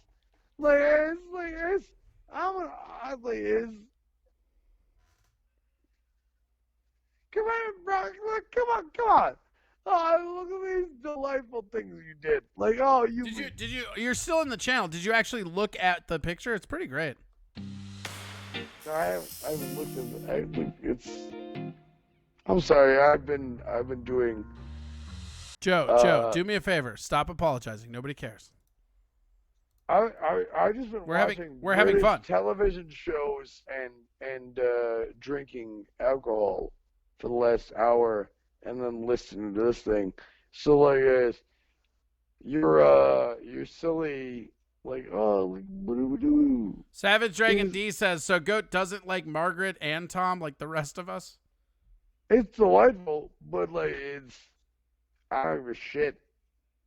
It's a hoot and such. Taxes Theft said he's so mad even though he said we wouldn't get to him. LOL. Oh. No, but you should get to everyone. Texas Theft said, oh, you've been drinking? Oh, you haven't? No, You I'm drinking. dumb I'm drinking right now. fucking Coot. Yes, everyone should be drinking. It's fucking stupid fucking chaos. Are you kidding me? You're not drinking? You dumb. I'm sorry. Let me. Crack Baby said, I'm smoking tobacco, but the tobacco has quotation marks, so I suspect it might not actually be tobacco. Good. I hope it's not. You dumb tobacco smoking cunt. You should be non-smoking tobacco. This is ludicrous. I can't believe, by the way, I can't believe this is still fucking live. How are you making money off this fucking trash? It's very hard, and I'm urging everybody to go to Venmo and PayPal to go Dude, Corey I'm Adam urging- Comedy. I'm urging everyone to go to bed. Just go to sleep. Just fucking put $2 to whatever. put Texas some Theft money says, in I there. am drinking. I'm just not blitzed on a Tuesday. Oh, God. Now they're Ah, drink shaming you, Joe. I don't. Hey, can you tell your fans I don't give a fuck? You know they can hear who you, they right? are? Oh, yeah. Hey, Corey's fans. I don't give a fuck. You silly gooses are adorable. And then some. So go ahead. Have some fucking fun. I just live my life in a non Savage Dragon worried D says, scenario. Goat, you're not drinking alcohol. By the rapid mental retardation development, I'm pretty sure you're just drinking straight ethanol. Oh shit, I would love straight ethanol. Oh my god, where can I get that? I've been having to buy Costco booze. Is that true? Yeah, with Costco booze, like I was hoping to like roll a cask. Out of Yeah, the it should be fucking- like twice as big, right? It should be like a barrel Right? of whiskey. A barrel. I want a barrel, but it's not. It's it's just like large amounts of liquor. It's not the barrel, Corey. Roll out the barrel. We'll have a barrel of fun. I wish, Corey. I'm actually kind of mad. You would think Costco and Sam's would have to have barrels of booze. What's the point? Like, they just have regular size booze? You want to like, come? Yeah. You want to come to Costco with me? Yeah, I'll go to Costco. Let's go, dude. Next time, let's party. Bradley says the ridiculousness. The ridiculousness? He's saying ridiculousness, but he's like ridiculousness. Oh, so he couldn't say it appropriate. Hold on, can I say it like wrongly? You can say whatever you want, man. It's your interview, dude. You're the guest. You're in control. You have the keys to this car. Steer it into the moon for all I give a fuck. I'm a hostage. No, dude. Like it's like I always assumed it was your jam, and then like you Highland. You silly goose. Apology accepted. Everyone's doing like impressions. Taxes Theft says, wait, Costco lets you buy alcohol. Lets goats buy alcohol. Impressions. Taxes Theft says, wait, Costco lets goats buy alcohol? How does that work, goat? God damn it. Hey, Costco 8. Can I get a slice I just want 2 slices of pizza and a hot dog with soda. I ran out of thoughts as calling you an Costco emotional 8? support goat. You fucking I have a black Costco membership. I get gangsta Costco. I'm like fucking way ahead of y'all. Yeah, you got a better Costco membership than us? I got a better Costco. What's your Costco membership, Corey? I don't have one. You know, yeah. That's I'm a what Sam's. talking I'm a about. Sam's Club guy. That's Come at what me, the goat. Fuck, I am talking about. Oh, you a Sam's Club guy? Oh, well, hey, you know what? All those pieces of shit, fucking like, we're gonna like make sounds and voices and words. Hey, Corey Adam doesn't even have a Costco membership. He's a Sam's Club guy. Like I thought that would make all of your fans correct themselves. Like, it was like a, you know, like they changed the pattern, yeah, kind of thing. Because they knew that you were Costco and you weren't. Savage Dragon D says, I can't go to sleep, goat. I still have 10 hours of work with no decent fucking eye candy, and it's all your fault, goat. Oh, shit. I did that? No, I did not do any of that. I'm sorry that you bought some sort of Costco hot dog, and now you have a problem. But that's not my boy's problem, because he's the man, and you just got a hot dog. 7 Foot Trans Liz says, tell goat to do a Michael Rappaport impression. Hey, tell that person that just learned how the internet works. All right, first off, I love Michael Rappaport. Oh, yeah? I'm a big Texas fan. Steph says, I bet we can make this goat cry.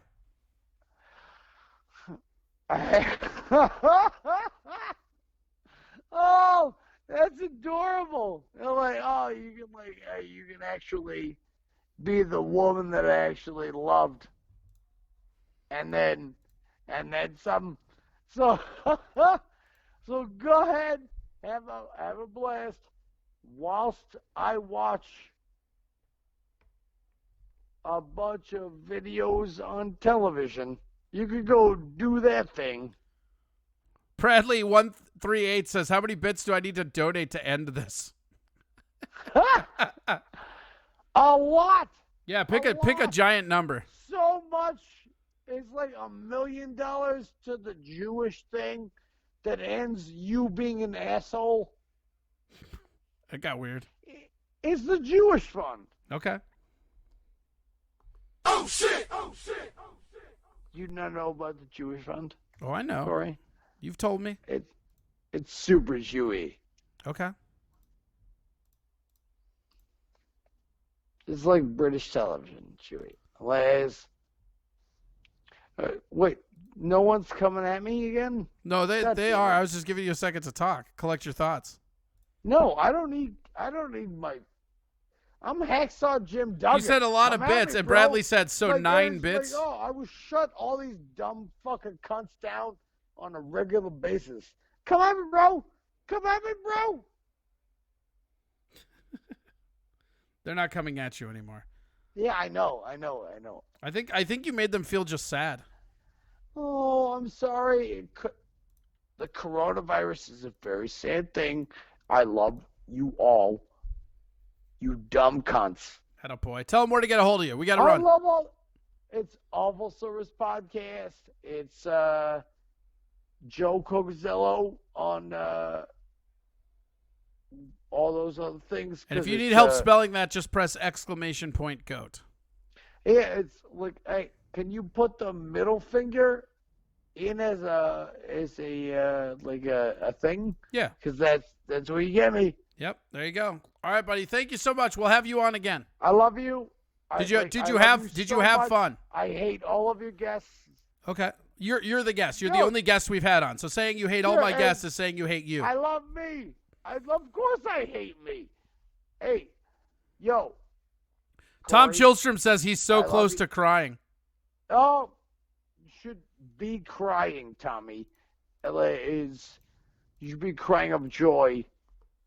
Everyone else that is not, All right. Well, thank you. Hey, There's not him. You go fuck yourself. attaboy. And you are done. Everyone that's Corey Adam is Corey Adam. And they don't have to go fuck themselves. Because you already gone and fucked yourself. Because you're not. So how about that? Med City that okay? Madman. Med City Madman said, "Oh man, it's been a long day for old Joe." Oh, jeez. Oh, why don't you go knit some socks? You fucking Go knit some fucking socks. I'm not gonna start with this jackalope. You know who that is? I know who that is. I know. I also do. Yeah. You know who that is? Yeah. Who do you think it is? Yeah, I know who that is. Who do you think I'll that talk is? to you about that later, you fucking ace.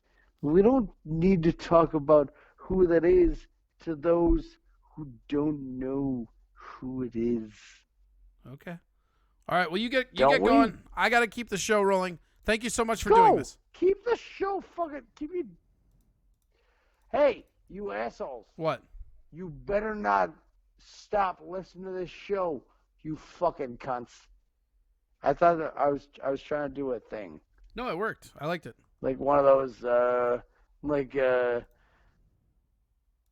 the commercials. Like, Yeah. hey, you cunts. Can I do one of those commercials? Yeah, go ahead. Start now, and then I have to get on to the next caller. Go now. All right, perfect. Hey, you fucking cunt holes. If you're not going to listen to Corey Adam and all his awesomeness, then you know what? You can suck all the dicks. That's a lot of dicks. Yeah, right? You like that? Later, Gator. Savage Dragon D I'll see you said, later. "Remember, Goat, drink the alcohol. Don't eat the whole fucking container. Till next time." These guys liked you. This is how you know they liked you. You like me. You very like me. All right, buddy. I go to bed. You're done. Oh, he hung up. All right, that was Goat or Joe Cocozella, I guess some people will call him. That was awesome. Let's keep rolling here. You know what? I think after that we got to give old Tomboy a fucking call because he witnessed this like all of us.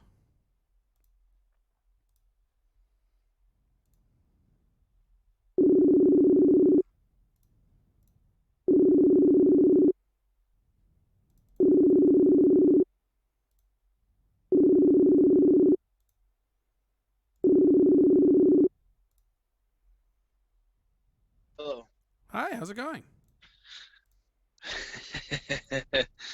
I'm doing better than the last caller. Yeah, it sure seems like, huh? That it was so funny. I love Joe to death, but like he went from zero to trash like quick. Like he was talking in complete sentences for a while, and then he immediately just fucking like tanked out. Tell the listeners who you are. This is Tom Chillstrom, the Tom, the crackhead, the original.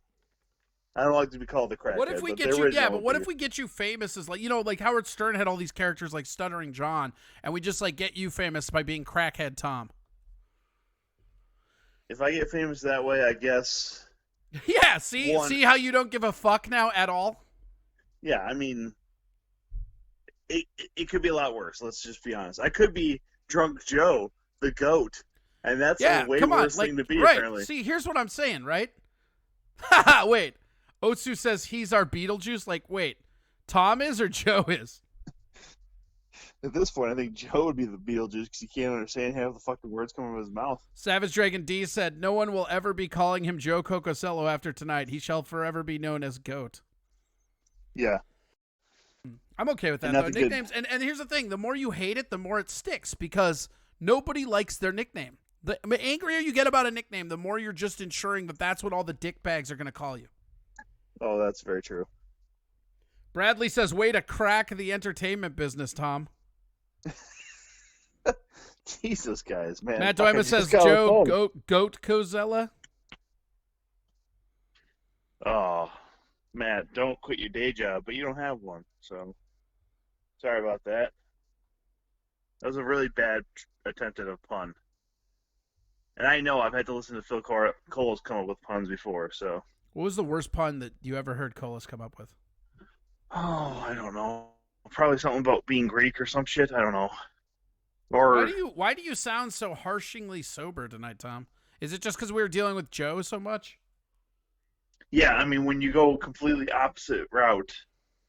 No, to be honest with you, you can handle your booze. You've been drinking, right? Yeah, I've gone through 3 tonight. That's it, though. 3 beers? Yeah. That's nothing. What beer? Kind of a motley crew of it, I guess. It's all lager, you know. Oh, but, yeah. You can't really say a motley crew if you're drinking piss water, Tom. I know. A High Life. Like a JD crew. Yeah. But no, I was pretty fucking tired actually. This is I'm gonna put this on camera. This is going to shock you and the listeners. Guess what bottle I'm holding in my hand right now? I don't know. Come on, you know this. What beer do I always drink? A Summit? It is. It is a Summit Pale Ale, baby. Good for you. EPA, not the IPA. What up? Come at me. I'm actually surprised that Joe didn't come into the chat room afterwards because he was in there throughout most of his stuff, and now it looks like he is not. Yeah, well, I think he passed out finally. That's probably how he hung out. Oh man, that was crazy as shit. Did you hear that where he was like forming an insult and then basically was passing out as he was talking? Oh yeah. Yeah, it honestly, it's the drunkest I've ever heard him. Oh, it's not, dude. I've seen him perform drunker than that. Oh yeah, no. I've seen that too. I've also seen him get completely obliterated at a Korean barbecue in Uptown before, so that was fun too. Where also now, as I'm trying to get him out the door as quietly as possible, which is fucking impossible anyways, he's then saying about all the Korean women there, they're like, "Oh, you're so, look at you over there." Yeah, that's a pretty good Joe impression. Yeah, because I was there and I remember the night and how hard it was to get him from table to door without all of a sudden being well, you know, Sicilian racist, which is just racist anyways, and then drunk. So yeah. By the way, once he started talking about his hair being kind of Jewy, I was like, oh man, he is gonna say something dangerously anti-Semitic right now. Yeah, I mean, it got close there for a second. It really did. That's why, like between you, me, and the wall, that's why I like steered him away from it. I'm like, oh shit, this isn't gonna be good. No, when he gets to that level, I'm always like, all right, Joe, you gotta you gotta calm down. You gotta stay quiet. Cause that's the whole Crack thing, man. I've Babies done 89. shows. Crack Babies 89 says it's okay, Tom. We still love you and we'll hold your hand through this tough dependency. All right, Crack Babies 89. Like, just thank you. That's very refreshing. I appreciate that so much. I really need you guys to know that. Savage I Dragons love and D said respect Joe was so close to crying that he had to massively drink. Tom, can you let him know it's okay to cry because of us? See, he's implying you cry a lot.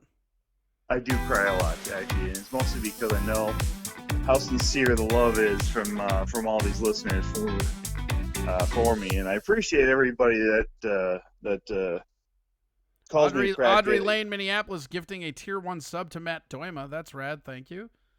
Oh, that's real nice. Bradley138 says, maybe there was a carbon monoxide leak at Goat's house and when he was doing the interview.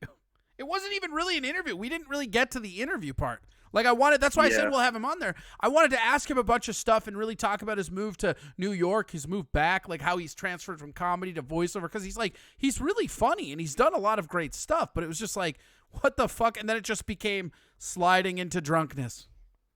Yeah. Actually, he has a lot of good ideas for like comedy stuff, and he is actually very funny. Like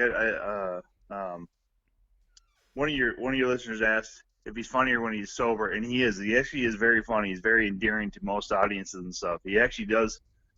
He's pretty much a draw, actually, as far as people who know him.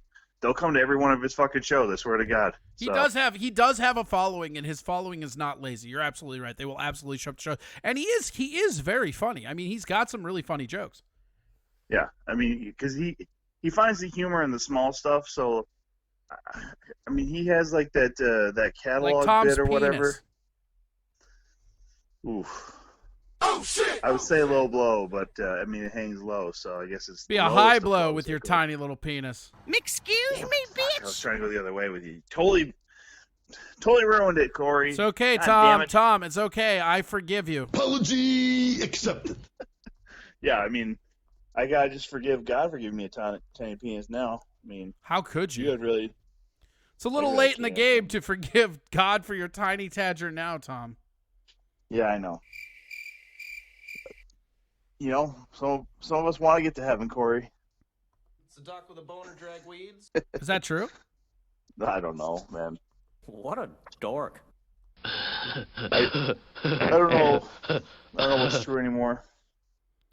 Crack Babies 89 says crack is a growth suppressant. I don't know what that means either. Okay. Yeah, right? Yeah, I mean. This is the thing that's so funny. It's like these people almost reduced the mighty Joe Cocozello to almost crying, but like with weak ass jabs like this. You know what I mean? Like, hey goat, you eat garbage. Like what? Yeah, I mean, some of the stuff early on was pretty decent, but he had a weird turning point where he zigged when he should have zagged, and then everything came down and it got real fucking weird. And it wasn't even like weird. I mean, the dude was like blanking out in the middle of his sentences. Yeah. See, and that was the thing. I think when he wasn't getting some of the reaction, like wasn't seeing laughter from the audience or whatever through the chat, he completely fucking blanked on it. Then like didn't know how to recover, and then it's just all of a sudden like, well, I might as well just drink this fifth of scotch right now, and then what else do I got here? I got a little bit of this, and then he throws that back, and he just spiraled real quick there. Yeah, I'm actually kind of impressed by your listeners about how just determined they were just to kind of completely just end him. That was, yeah, well, that was it was like a mercy killing at some point. Yeah.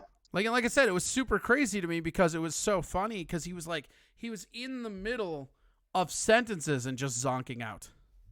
Right. Yeah, it got pretty difficult there. It sounded like it felt a lot like watching you do 30. Oh shit! Oh shit! Ooh. Yeah,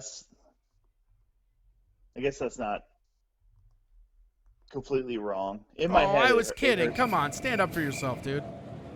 Well, I mean, in reality, I've done far too few 30s in the last probably year and a half. So it gets worse when you don't do 30. Like, you think you have the material, it's all there, and then all of a sudden when you just don't do it for a while, it completely falls apart. I was doing a lot of 10s and 15s as far as hosting and stuff, but yeah, man, piecing together a 30 after you hadn't done it for like a year and a half is fucking difficult, man. Yeah, I mean, it's gonna be interesting to see how everybody deals with it when comedies turn back on and everything. All right, well, I'm gonna cut you loose a little bit early today. Okay. But just tell people where to find you. At Tom Shellstrom, Twitter, Instagram, and then Facebook.com/Tom.Shellstrom, or basically in the fucking comments every fucking show now. So yeah, that's right. You goddamn right. You hang out in those comments. I'm addicted to this shit. But yeah, it's kind of a weird. It's kind of turning into a weird shit show, right? Yeah, a little bit. Also, I just got to see how many times I get called a crackhead before I'm even on the goddamn show now. I think today was a new record. Yeah. I mean, Savage Dragon D said, "We broke GOAT the same way we made Tom cry to sleep after he masturbates." Ooh, shots fired. Well, tonight I'm actually just heading to sleep because I was up too late last night with the show, and then got too little sleep, and then I don't know. I tried to watch a little bit of that KBO game last night because it was I was already still up, so I just decided to record it and I'll watch it when I got home tonight. So watch what? Wasn't bad. The Korean baseball organization, man. I'm so desperate for fucking live sports. And so is ESPN. Wait, Korea's on baseball right now? Yeah, ESPN. Oh shit, I didn't know that. That's crazy. Wait, hold on. I even have a drop for that. Oh shit! Oh shit! All right, Tom. Well, thank you so much, man. This is our weekend, man. So we'll see you Friday. All right, man. Talk to you later. You guys all have a great weekend, then. Yes, sir. All right, bye, Tom. Bye. Tom Chillstrom, heading over. What else we got to do? Oh yeah, we gotta do a bunch of shit. Here we go. Bloop bloop. Let's see. We'll get the calls out of the way first. Yeah, you know what? Actually, here, let's watch this because I've been trying to watch this on the last like 4 ones and we never got around to it. This is a really interesting piece. I suppose we could do the Stossel thing too.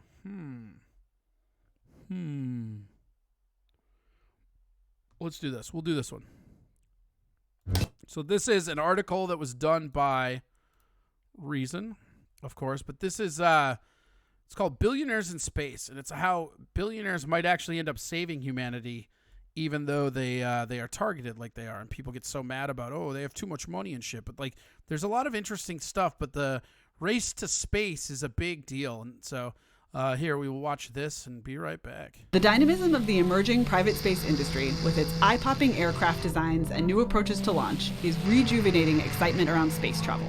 Once monopolized by a budget-busting federal bureaucracy, the new leaders in space are wealthy philanthropists with boyhood dreams of spaceflight, as well as entrepreneurs who believe they can make money selling tickets to the edge of space. Admittedly, when Reason first declared the dawn of private ventures in space, we were off by a number of years. But in the last decade, tech billionaires such as Elon Musk, Richard Branson, and Jeff Bezos have been working through costly failures and lengthy experiments to arrive at workable approaches to a commercial service. In 2019, investors poured a record $5.8 billion into hundreds of space ventures. Unless you take big risks, you'll not invent anything new. You'll not have breakthroughs. A pioneer in private space travel, Burt Rutan is a renegade aerospace engineer whose unconventional risk-taking designs redefined what a spacecraft could look like. Rutan, who was the winner of Reason Foundation's 2019 Savas Prize for Privatization, designed Spaceship One, the first reusable manned craft to reach space not underwritten by the government. How many aircraft have you designed and built? Okay, I've designed 391 now. I've built and flight tested 49. 5 of Rutan's aircraft now hang in the National Air and Space Museum, including Voyager, the first aircraft to fly nonstop around the world, and Spaceship One. I remember watching that initial flight and also thinking, even as a layman, thinking that aircraft looks bonkers. The only thing that's done for beauty is the paint trim. Everything about Spaceship One, its shape that looks bonkers, there's a reason for that. The reason that it looks like a bullet is it's the very lightest structure that you can pressurize without having bending moments and stress concentrations and so on. You can't put big windows on it without taking big risks. So I put a lot of little windows on it, and I double paned them. Everything about it, particularly its feathered reentry, is there for a reason to not only allow it to be done with a tiny budget for Paul Allen, but to make it possible, really. Allen, the Microsoft co-founder and private space enthusiast, partnered with Rutan, and their team went on to win the Ansari X Prize, becoming the first non-governmental organization to successfully launch a reusable manned spacecraft. You know, the government didn't develop an airliner. The government didn't run an airline business. But the government has always developed manned. We've said it over and over again on this show, but there's not a single thing the government does that the private business doesn't do better when just left to do it. Spacecraft and always flown them. You know, there's just was an assumption that since this is so horribly expensive that it has to be done by huge outlays from the taxpayer. When I said I think I can do this, Paul Allen realized this was a huge risk, but he had the vision of saying, well, you know, Rutan's not asking for much money here. When you're worth $26 billion... not much money can still be quite a lot of money. $18 million isn't much. Sure. You've talked about, though, that we should probably have, I hope this is a fair characterization, a higher tolerance for risk than we do now in space travel. Well, if you don't take risks, you're not going to have breakthroughs. Bezos and Musk, even though the industry, the world, all the primes, all the governments had concluded that it's impossible to reuse rocket boosters. Okay. They took enormous risks and tried anyway. Mm-hmm. And, you know, they all crashed at first and kept crashing. But, wow, they figured it out. And now, by reusing rocket boosters, it changes the entire outlook on what's going to happen for the public as far as flying in space. Reusable rockets and similar advancements are largely being bankrolled by a cadre of billionaire philanthropists. Do you think it's fair to say that the fact that we have billionaires is why we have a private space industry? It's why we have a lot of things. There's nothing wrong with folk making huge amounts of money. For example, would we have an oil industry if it wasn't for someone that got very rich? Would we have had that? We'd be a third world country in terms of energy if it were up to the government and the taxpayer voting to fund it with their taxes. So I don't feel embarrassed that the first decade or two of space tourism is just something for billionaires to have as a toy or as a fun. That's all right. We'll figure out what they're for later on. Our freedoms in this country are enormous compared to any other country. What country could you, with your own money, fly your Tesla Roadster beyond Mars? You know, that's weird. Who would have thought that we'd ever see that? NASA wouldn't fund that. That couldn't be done in Russia. That was done because of the freedoms in America. It's all right for a guy to make horrendous profits. You know why? Look what they do with them. They not just create jobs, but they create the future. Elon Musk has said that what he's doing on rocketry is 100 times more important than curing cancer. Is he right? Well, if you cure cancer, you save, 14% of us. If you can colonize another planet and humans can learn to survive there, you could save all of us. Interesting outlook on some stuff. I really like that because there's a real weird thing in our culture where people are mad at like rich people for being rich, and that's not really... I don't know. It's not really how it goes, but whatever. All right, let's see. No, Tom's. Yep, Android, sure. I'm heading to bed, everyone. Have a great night, evening, y'all. Heading to bed is just slang for Tom doing crack. All right. That's a fun part that we just hit. Let's go here.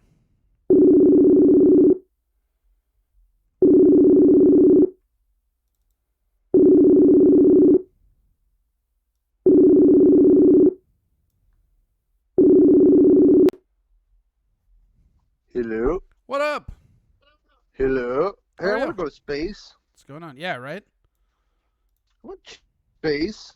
Who doesn't want space? Identify yourself to the listeners.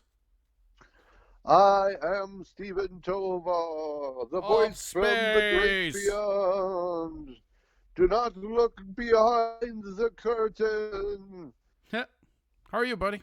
Don't look. I'm doing pretty good, man. Just, racing with Zach on the... Did you watch Coca-Zella? Oh, my fucking God, dude. What the hell happened to him? Well, first off, we crowned him a new nickname. His name is now Goat. Well, yeah, I saw that. But I saw yeah, I the don't picture really and know. I don't really know what was happening with him. Honestly, it was really Is that weird. Like he the was reference? drinking, but it was a funny thing where we've all been in that spot where you can tell your friend had one too many. You know what I mean? Because he was like drunk the whole time, but he was keeping it together and focused. And then like there was like this weird slurping noise of drinking, and then what sounded like a bong rip, and then like I don't know, 5 minutes after that, it all went south. Oh, yeah. I caught, so I watched the beginning of it, and then I logged off for a little bit to go grab some food and like play. And I logged in, and it was like a night and day difference. It was like I was hearing Joe at the beginning of the interview, and at the end, it didn't even sound like it was the same fucking person. I know, like, it's what crazy, the fuck? right? It was like David Hasselhoff with a cheeseburger in his hand or some shit. I don't get that reference. Just because he's ripped? Because he's fucking just ripped Okay, as yeah, shit. yeah. All right. Yeah. So, yeah, what are your tips? What do you got? I don't know. I don't have any tips for this Friday evening. I came in prepared. I had to go to Rochester yesterday, and I was How did that go? gardening Did you end all up day getting all today. your shit taken care of? Yeah, I got that. I mean, I could talk about gardening, I guess, because I was doing a shitload of that today. Like, I actually set up a neighborhood garden with one of my friends, so that we both get to benefit off of it, like shared labor and like shared vegetables and shit. That's cool. It's kind of nice. Yeah, so it's kind of nice. I went there to. We paid $100 to get the area tilled, and like now we're like raking it all up and getting like plastic laid down for and shit. And I just You're think doing that cut I in, don't know. cut out thing right now. Oh, I was like really low, and so I plugged it in right beforehand or whatever. Savage So, Dragon D said, also should- F-bomb Tovar. You missed it. We F-bomb fucking Tovar. broke Goat. Yeah, dude. Like, what was the insult that set him off his fucking rocker? Like, what? I was don't the think thing I that he honestly said? like. I know these fucking like goddamn fucking zoo animals here will try and take credit, but I don't think that that's what broke him. I think it was the copious just amounts of sad. alcohol. Yeah. Well, I mean, the thing is like I've seen him like that at the end of the night, but like this isn't. the I'll end tell of you the this night. though. I'll tell you this, right? I was gonna call you first. I was gonna call Tom and just kind of rotate it around the order that we do. Yeah. And then, yeah. And then Yeah. I decided that I better call Joe just in case he got trashed late, and Thank God. that ended up being a Thank great God. decision on my part. Could you imagine if you'd called him right away and he'd have been that fucking schnocker, and you got to try and make some time with him, or like just. No, I wouldn't. Get I off would the just phone hang up on him nicely. and go to the next guest. I don't give a shit. Yeah. People, Like, dude, surprisingly what the enough, fuck? people are hitting me up to be on this show. Yeah, man, you're fucking hot shit now. You're Minneapolis is fucking. I don't know, whatever the fuck it is. This is Twitch. I feel like your Twitch heart's God. not in it, man. Are you okay? You feeling all right? Trying to win a race right now. Give me like 2 seconds. All right, I'm back. Are you playing Forza? Yeah, so I'm trying to we're doing these really simple races on GTA so that we can unlock more paint colors for our cars. Sure. So it's not like I have to pay attention a whole lot, just enough to go around a circle for 20 seconds at a time when the game warns me. Savage Dragon D says it wasn't just one thing that got him worked up into. It wasn't just one thing. We got him worked up into drinking, and that's what broke him. Yeah. He was drinking. He was drinking when he got on here. Well, I told Zach to log on, so I was watching. I'm playing with Zach. I turned you back on or whatever. I'm like, holy fuck, Joe is gone. Joe's fucking lost his shit. I'm like, Zach, get on right now. And like, so Zach goes on and starts commenting. And he's like, holy fuck. And then when you were asking, do you even know who that is? And like Joe's like, yeah, I know who that is. Like me and Zach are just fucking laughing our ass off. Crack Babies 89 said GTA got old for FTW, Forza for the win. Oh, Forza for the win for sure. Log on And then he said, fuck my fat fingers. Oh, that might be. Yeah, that's funny. Yeah, I like GTA Rich and Forza. Right gaming system, Rich. Sure. Tell people. So, okay, what I really wanted to do was touch bases with you. One, because we haven't had on here in a couple of days, just because like Ricky got fucking super long. Dude, that was a really good episode, though. You know, like I'm not the full disclosure, I'm not the biggest wrestling fan, but like hearing a local person talk, someone who's probably going to be a legend in the scene going forward, well, like years from now, like I just don't know. growing. I don't know how much you know about wrestling, right? But do you know what kayfabe is? It's like one of the local like wrestling. No. So kayfabe is the term. Kayfabe is the term for like wrestlers not breaking character. Like, okay. I forget what it stands for, but the whole idea is that like Hulk Hogan, like back in the 80s and 70s, kayfabe was the industry. So like you couldn't just go like wrestle Hulk Hogan and Andre the Giant and then see them like drinking after the show. That was not allowed because of kayfabe, right? Yeah. So the thing about kayfabe is that in like the 90s, the WWE and WCW, and they just broke it and kind of got away from it, right? Yep. So when you're talking to wrestlers now, it's interesting because they have different feelings about kayfabe, right? And the cool thing about Ricky, obviously Ricky's awesome and like he's one of my friends. I loved him when he was a comic. I love him more as a wrestler. I love it, right? Oh, for sure. But it's like seeing someone's personality fully blossom. Right. You know, like I mean, it's a guy that I always thought could make it as comedy, but once I saw him wrestle, I'm like, oh, he should never do comedy. He should be doing this all the time. Right. And the thing about it that's interesting is that he has the respect for wrestling, he has the technical ability, and he doesn't give a fuck about kayfabe, so we can just talk to him. And that's what, like, if you're listening to this now and you didn't see yesterday's episode, I had a buddy of mine, Ricky Noren, on. No, I'm talking to the people, man. I had my buddy Ricky Noren on who talked the ins and outs of turning into what'd you say? I'm breaking the fourth wall?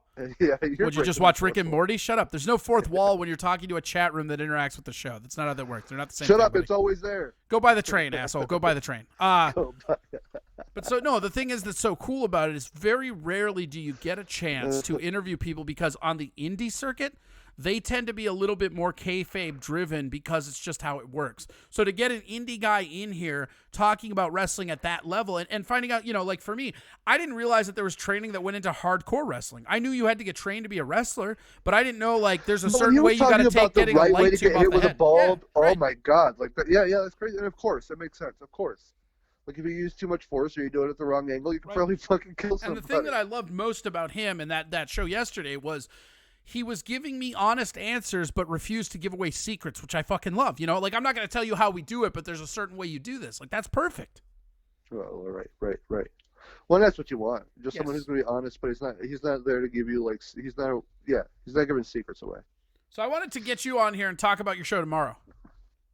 Oh, thank you, man. So I'm actually really excited for the show tomorrow. Let me set it up. First of all, like this is going to be really interesting and cool. And I've actually been working on an idea behind the scenes to do something similar with my dad. So I think that that's really interesting. So tell the people exactly what the concept is first. Well, first off, tell them tomorrow's going to be on Instagram. Yeah, so it's going to be on Instagram, Stephen Tovar 79, or that's the name for my Instagram account. But yeah, so basically, when I was 8 years old, my mom and my family like ran away from my dad for like whatever reason. And was it because he was a Republican? Yeah, he was a very angry Republican. Actually, he was a very hitty Republican. Yeah, and so anyway, I haven't been in contact with a whole swath of my family since I was 8 years old, and I'm like 41 this year. So I just turned 41 last month. And so just recently during this pandemic, I had a cousin from that side of the family reach out to me. and we've been talking back and forth, mostly just small talk. But I wanted to get her side of the story about what it was like having to look for me, and where they started. Because I was born and raised in Southern California, and I now live here in Minneapolis. So, like, I don't know if, like, Facebook makes it that easy to find people, I have gone out of my way before becoming a comedian to not be found, because that's the way I was raised, hiding from my asshole father. So tomorrow, I'm gonna know a cousin of mine. So when's who like so lives okay out in so California. how does this go through where Audrey just put the thing in that's the account on Instagram and it's at 6 p.m. Yeah, Central. yeah. So how did this idea go about? Like, one, how did you come up with it? But two, how did you go about making it happen? Because I mean, you don't just wake up and fucking contact somebody you haven't talked to since you were 8. I think a lot of it becomes like just from talking behind the scenes a little while. Like, it's been a very, like, no pressure conversation. She hasn't really brought up my dad a whole bunch. It's just been small talk, like two human beings would be. And I think from that it created my curiosity, because I think if she would have had a more direct approach, I wouldn't have wanted to interact with her at all, because, like I said, Savage Dragon D just said, is it actually going to be, or is he going to decide not to do it without any notification again? Actually, no, I mean, I've been doing these other 2 shows now pretty religiously, so, like, it's just that Monday show that I haven't been doing. He switched down to 2 days a week. Stop hating on him, asshole. Yeah. But yeah, so she watched one of my other Instagram shows, and I just reached out to her and asked her if she would want to do it or whatever. Oh, shit! And I was like, and she said yes, and so yeah, she took me up on it, and we talked about, like, the subjects that I want to discuss, the stuff that. Well, don't ruin it. Give people a chance to come watch it. Yeah, for sure. Apology yeah. No, but I'm really looking forward to it. Yeah. Like I've said a dozen times,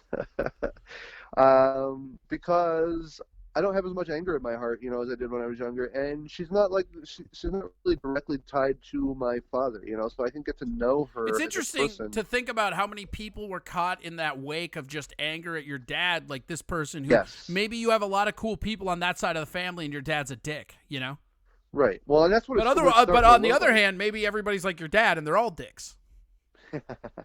Time will tell, I guess. Yeah. But I mean, she's a single mother. Who's like lived her own life, and she seems like she's not a terrible person. So I'm gonna give her the human benefit of the doubt, and have fun talking with her. What if it goes south in the middle of it? I hope it does.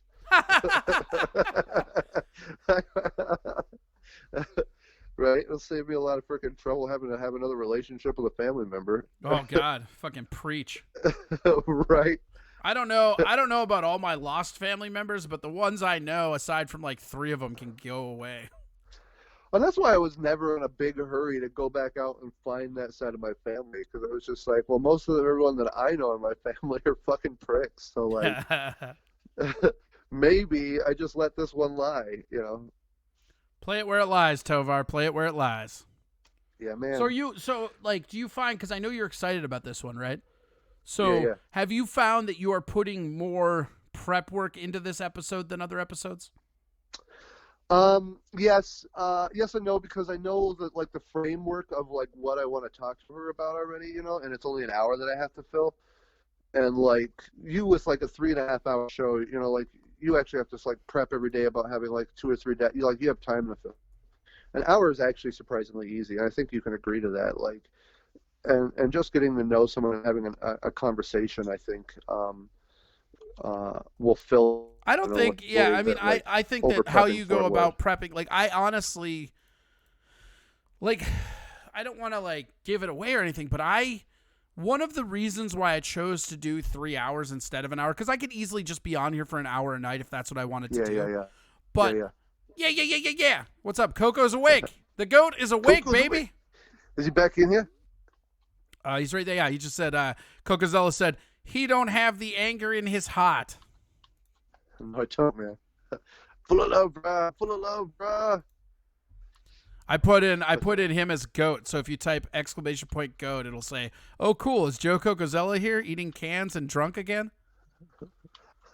And then if you type in Joe Cocozello, it says, "Oh, great! Oh, I love goat." Yeah. Good. He made it to the lineup. First day lineup. Yeah. We got Tovar's tips. We got Crackhead Tom, and we got goat. That's awesome. Plus, I think I got the name, I got the logo, I got all the shit in the works. So this Friday, we might have a whole different look. The super awesome fun time is over. Yep, super awesome fun time. Fuck you, Matt Doima. I knew. But no, one of the things I wanted to do by having a 3-hour show was, one, I wanted to get more used to like radio flow, which is usually 3 to 4 hours. Yeah. But 2, I wanted to try and keep myself honest, because I'm pretty good. You know me, I don't really like toot my own horn. Like, I'm really good at crowd work. I'm good at it. And I feel like if I was just doing an hour, I could bullshit my way through that no problem. But I think the wall of having 3 hours makes me have to prep some. You know, last night is a great example. I had a bunch of shit prepped last night. If the Ricky Noren episode, like just for whatever reason that interview was bust, like, you would have got a call, like, everybody, right? But like, Tom was in there, and Tom's a huge fan of Ricky, so I brought him in, and then we just kind of broke down what we did. And then it was like fucking almost 40 minutes past time. I don't see you in the room, so I'm like, oh, he's probably just fucking playing Grand Theft Auto or sleeping or something, you know? And so it's like, it's weird how it all loops around. I was having a me day. You were having a you day? I was having a me day. Oh, man, they're just going after him again. Like, the thing that Joe, so here's where Joe fucked up, right? He didn't put these assholes in their place, like, right away. What he doesn't understand is that Steel Toe is like a pack, right? Yeah, man. And if you don't immediately inflict pack dominance, they're gonna walk all over you. Yeah, he showed weakness right away, so he's in trouble. Oh, also, this is kind of cool too. Mr. Willies is in here again. That is fucking Ryan Middahl from fucking Willies. You remember the guy with the back tattoo and glasses?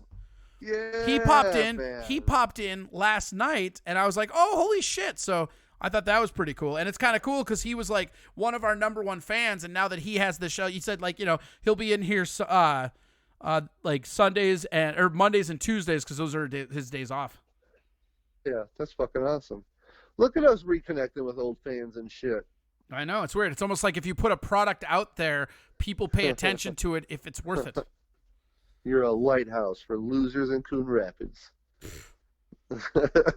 Loser Lighthouse would have been my name on Twitch.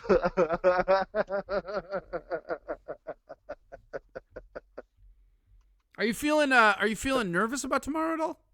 No. Really? I don't no. I mean, not at all. Is it like because you don't care if it goes bad because you haven't really had this person in your life anyways?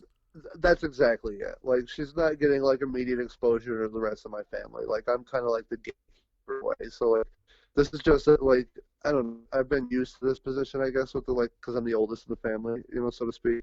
Mm-hmm. So like I've had to do this with, like, you know, like sisters, cousins, and stuff like that. Like, it's not the first time that I've had like an interview situation with someone new that's supposed to, like, that once in like to my inner circle, I guess. Sure. What's my name? Sandy says, there you go. That's the name of your show, Corey. The Lighthouse, Corey Adams Lighthouse. No, I already have the name. I think I've got everything in basically I've got the concept and the idea and the name into the artist. It's just, if I like it, we roll with it. So we'll see by Friday. I might have a name. That's good. By Friday.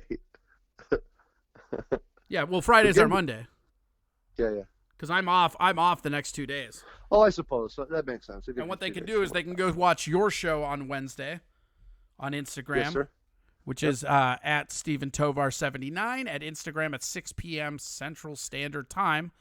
And then, because it's only an hour, they can go to the Steel Toe Evening Show right after that, which is back on Twitch at Steel Toe. And then tomorrow, they can go to the Savage Thoughts podcast on the Steel Toe Show. And then honestly, we'll be back on Friday. That's the biggest reason that my show's an hour, just because, like, I think that 6 is sort of the perfect time slot. Yeah, it might be. It might be right. I mean, I don't know. I think for what I'm doing. Anyway. I think if you're doing it weekday, it is. Like, I'll tell you something about my show that I've been noticing is, like, on Friday nights, Saturday nights, We just get murdered on the averages. Like, nobody's fucking thing.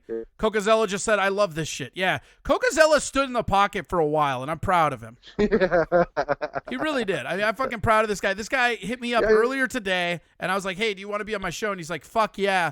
And he created his fucking Twitch account like 3 hours ago. Like, he literally created it so he could lounge in the chat room right before he went on. That's so awesome. Yes, it's fucking rad. Somebody needs to gift Joey a fucking subscription. That's what needs to happen. Because I know he's too poor off his fucking... He's drinking fucking goat alcohol. Yeah, man. He's going to spend all his money on booze, guys. Someone give him a subscription. Yeah.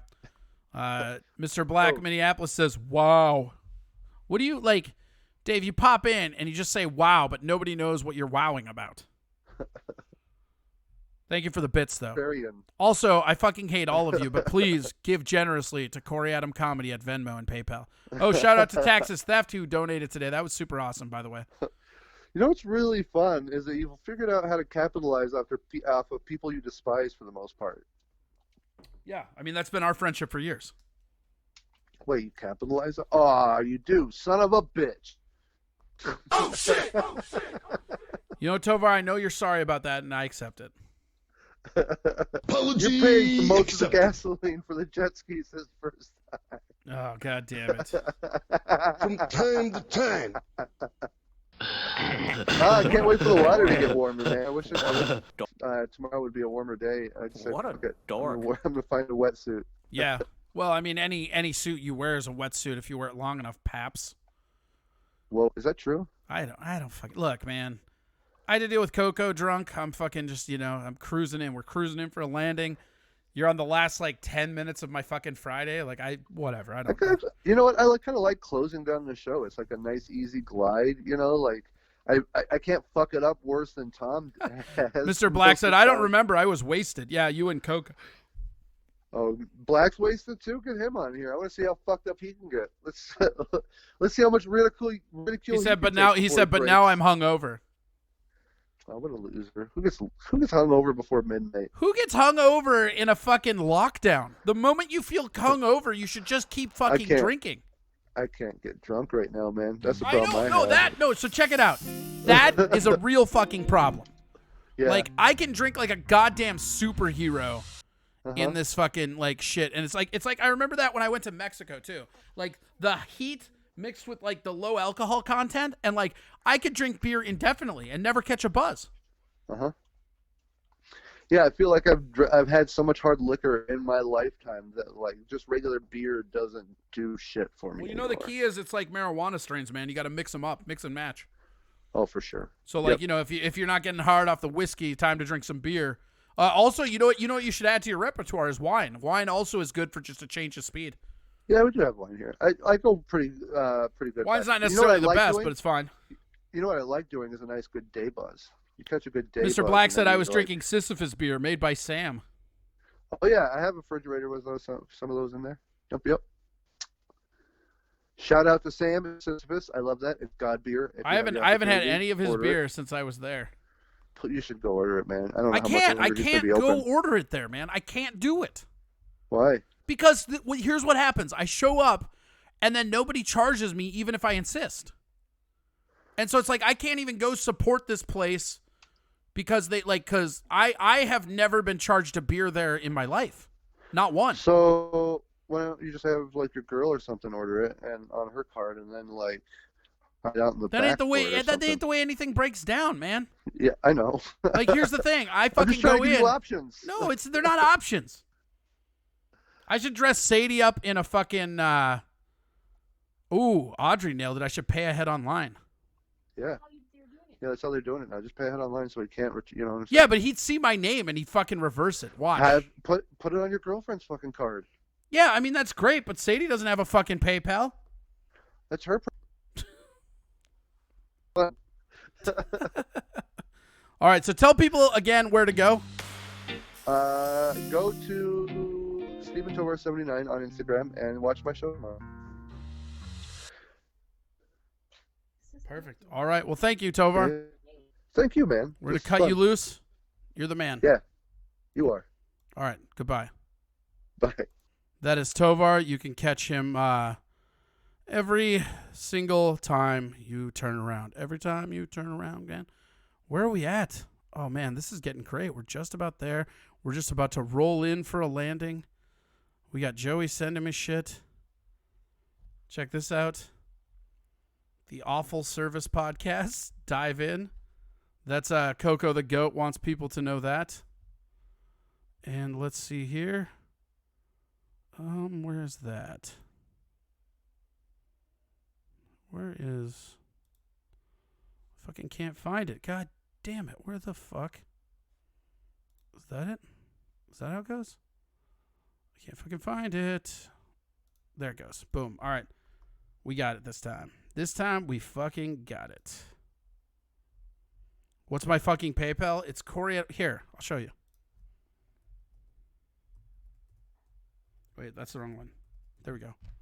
It's Corey Adam Comedy, or at PayPal, I guess it would be CoreyAdamComedy@gmail, I think. We found out today, so. All right. Here we go. What do we want to... I'm looking at the links that I had left over, but I mean, like, we don't even really have time to get into them. So, let's see what we will do. We will go over here. Yeah. Oh, it's right there, dude. Whoa, Look shit. at the damage done. Shit. Look at the damage. Shit. Hitting buttons too much. Let's see here. Did we do Big Brother already? I can't remember if we fucking did this one or not. Probably not. There was a new China Uncovered that was pretty good. About how China, you know, they're recovering, baby. Here we go. Is China recovering from the coronavirus? China does even more mass surveillance. And what happens when anime goes wrong? Now that's that and what more got on me this on week's that one. China News What happens headlines. when anime goes wrong? Yeah. China Uncensored, I'm Chris Chappell. So, the Chinese Communist Party has been saying for a while now that it no longer has a coronavirus problem. China still has a CCP virus problem, though. But we've now seen a clear sign that the Chinese leadership thinks they've got the coronavirus under control. The party announced it will hold the 2 sessions, the biggest political meeting of the year in late May. That's big. The meetings were originally set for March, but the Communist Party postponed them because they didn't want top officials getting the coronavirus. In fact, according to a leaked internal memo, the whole reason for the coronavirus cover-up was because social stability were key priorities during the long lead-up to China's 2 biggest political meetings of the year in March. So, the CCP covered up the coronavirus so they could hold the meetings, and then their cover-up caused them not to be able to hold the meetings. This is called maintaining stability with Chinese characteristics. But on the plus side, schools in China are reopening, and kids are turning up with social distancing hats. Aren't they cute? They're actually in the style of Song Dynasty hats. I can't wait to see that on the New York subway. But it is New York, so no one will bat an eye. The Communist Party has been ramping up surveillance in China. Dissident artist Ai Weiwei says the coronavirus has only strengthened China's police state. And that includes installing surveillance cameras outside people's front doors. And in some cases, even inside their homes. So how many cameras are there inside China? Well, according to this report, as of 2018, China already had close to 350 million surveillance cameras. And remember, they've been installing a lot more since the coronavirus outbreak. So, there's a lot of cameras in China. The good news is, they're made in China. In the past, being under virtual house arrest was only experienced by Chinese dissidents. But thanks to the coronavirus lockdown, everyone in China has gotten to experience the pleasure of worrying about everything they say and do inside their own house, while also locked in their house. I like to call it the 1984 staycation. But in tough times, heroes will emerge. Like this guy, who was so furious about being under surveillance that after his quarantine ended, he took out a hammer and smashed the device in front of the community workers. Truly an act of courage. But even if you smash the cameras, you're still being watched on the internet. The Communist Party is trying to scrub out the online history of the coronavirus outbreak. And that's why Chinese internet users trying to preserve information about the pandemic that was censored online have been arrested. Reminds me of Dr. Li Wenliang.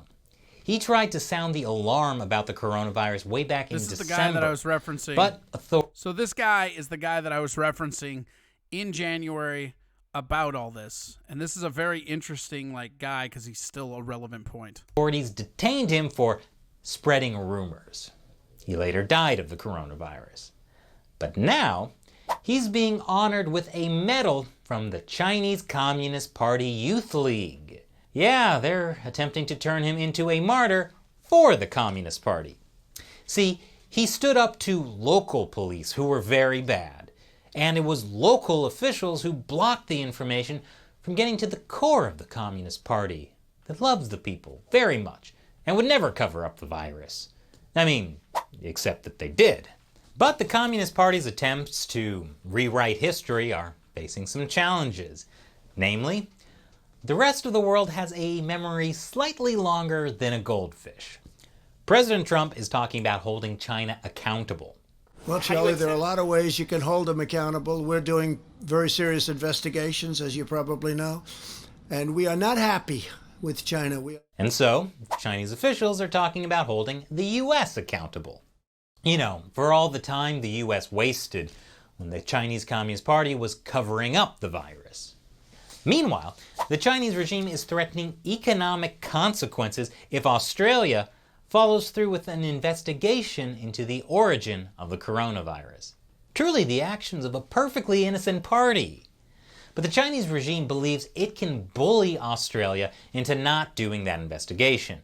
Except now, other countries are joining Team Australia, like Sweden, which plans to ask the EU to look into the origins of the coronavirus.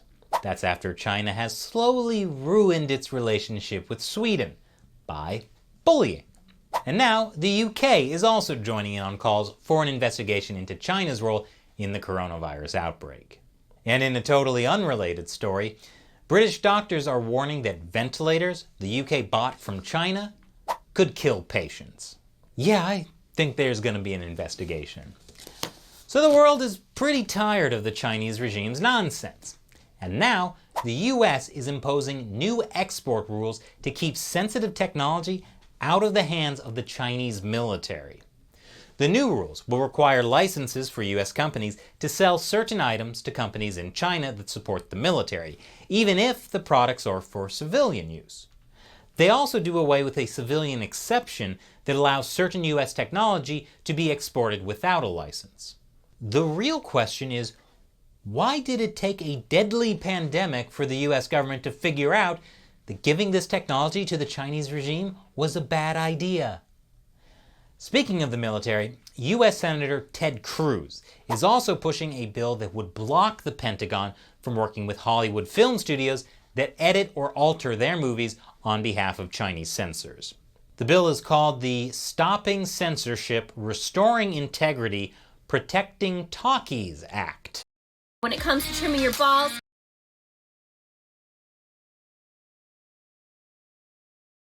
Protecting talkies. Commercials. Because Ted Cruz is a time traveler from 1929. Cruz is also criticizing the World Health Organization and YouTube. He tweeted, "The WHO shamelessly broadcasts Chinese communist propaganda, and now YouTube is saying it will censor anything contrary to the WHO. The CCP shouldn't be running Silicon Valley or trampling free speech in America." And I just want to say, Ted Cruz, back off. I love YouTube. Please don't demonetize this episode. U.S. Senator Tom Cotton has been one of the loudest voices calling for an investigation into a Chinese lab in Wuhan to look into whether it may have been the source for the coronavirus. He's now also saying the U.S. should deny visas for Chinese students to study science in the U.S.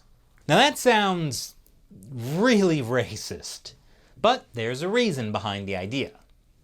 U.S. law enforcement agencies have investigated numerous instances of intellectual property theft by Chinese nationals, generally in science and technology fields.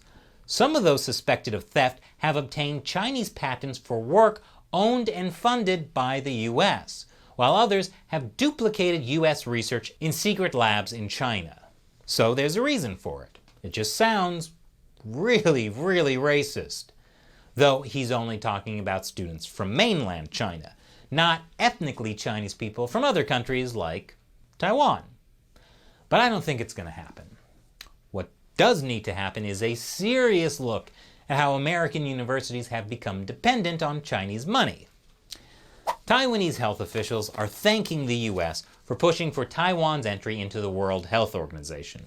Taiwan has by far done a better job with the coronavirus than any other country. There's only about 400 confirmed cases and 6 deaths there. But at the behest of China, the World Health Organization has kept Taiwan locked out. Have fun stewing on that while you're in lockdown. Joining the ever-growing list of people who want to sue the CCP, Nigerians. Nigerian lawyers are seeking $200 billion in damages for the coronavirus. And it sure isn't helping that Nigerians inside China are being blamed for the coronavirus and kicked out of their home. This is a cardinal sin of Edie Emery. This is what we're doing. This is how we get around ads. Nigerians in China are suffering. They are suffering well. Nigerians in China. Child. It's a pity. Nigeria and China is suffering. It's a pity. Oh my God. Starting next month, China is rolling out a new state-run digital currency.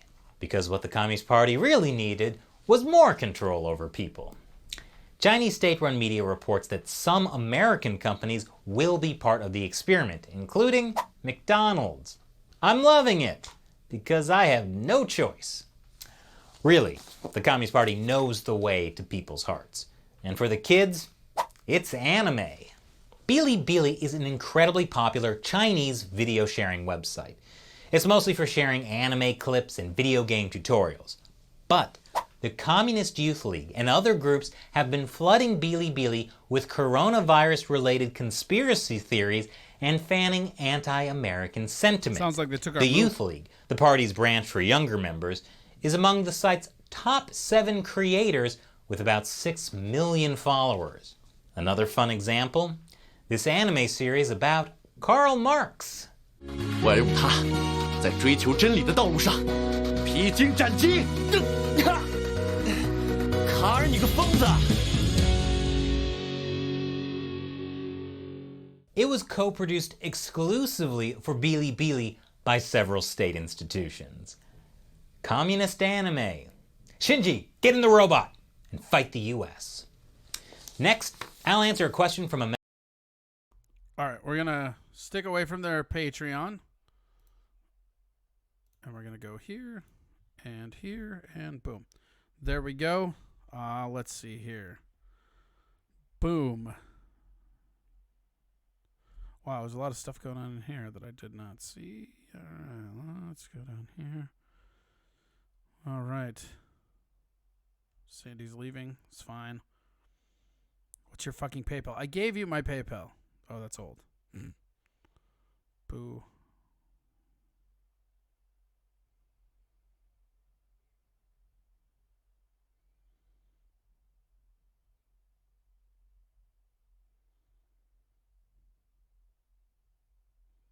Yeah, China made an anime. They also made, like, if you were here yesterday, they also made a couple about the shit that we're doing not on that, which is just fucking ridiculous. Let's see here.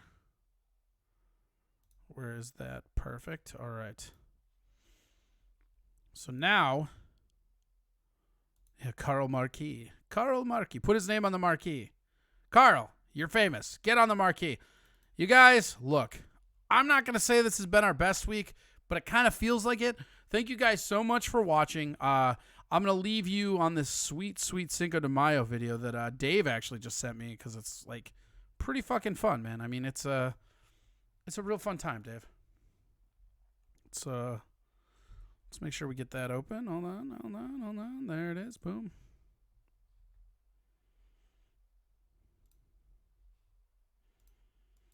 And this is a very good visual of the history on Cinco de Mayo. Brian, what's the history of Cinco de Mayo? Shut the fuck up. That's all it was.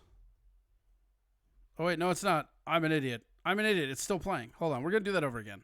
I thought it was just that. Huh. All right, here. Let's do it. John, I don't want to drink anymore. Shut the fuck. Damn it. Let's do it again. John, I don't want to drink anymore. Shut the fuck. Oh, they're all individual stuff, right? Okay. John, I don't want to drink anymore. Well, this came off the rails really Brian, early. what's the history of Cinco de Mayo? Shut the fuck up. John, I don't want to drink anymore. Shut the fuck up.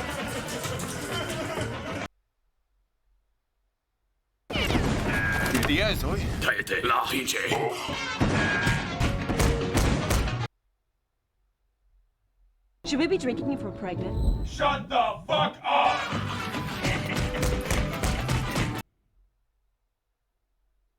You there, boy! What day is it? Why, it's shut the fuck up! What is the history of Brian Frenzy? Shut the fuck up.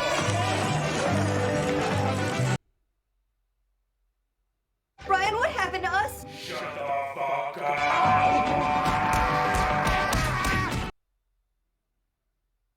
Brian, toshiro sore!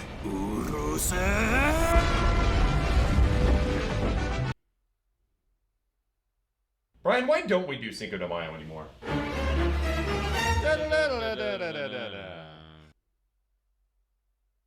Brian, let's go out and party. Stay the fuck home.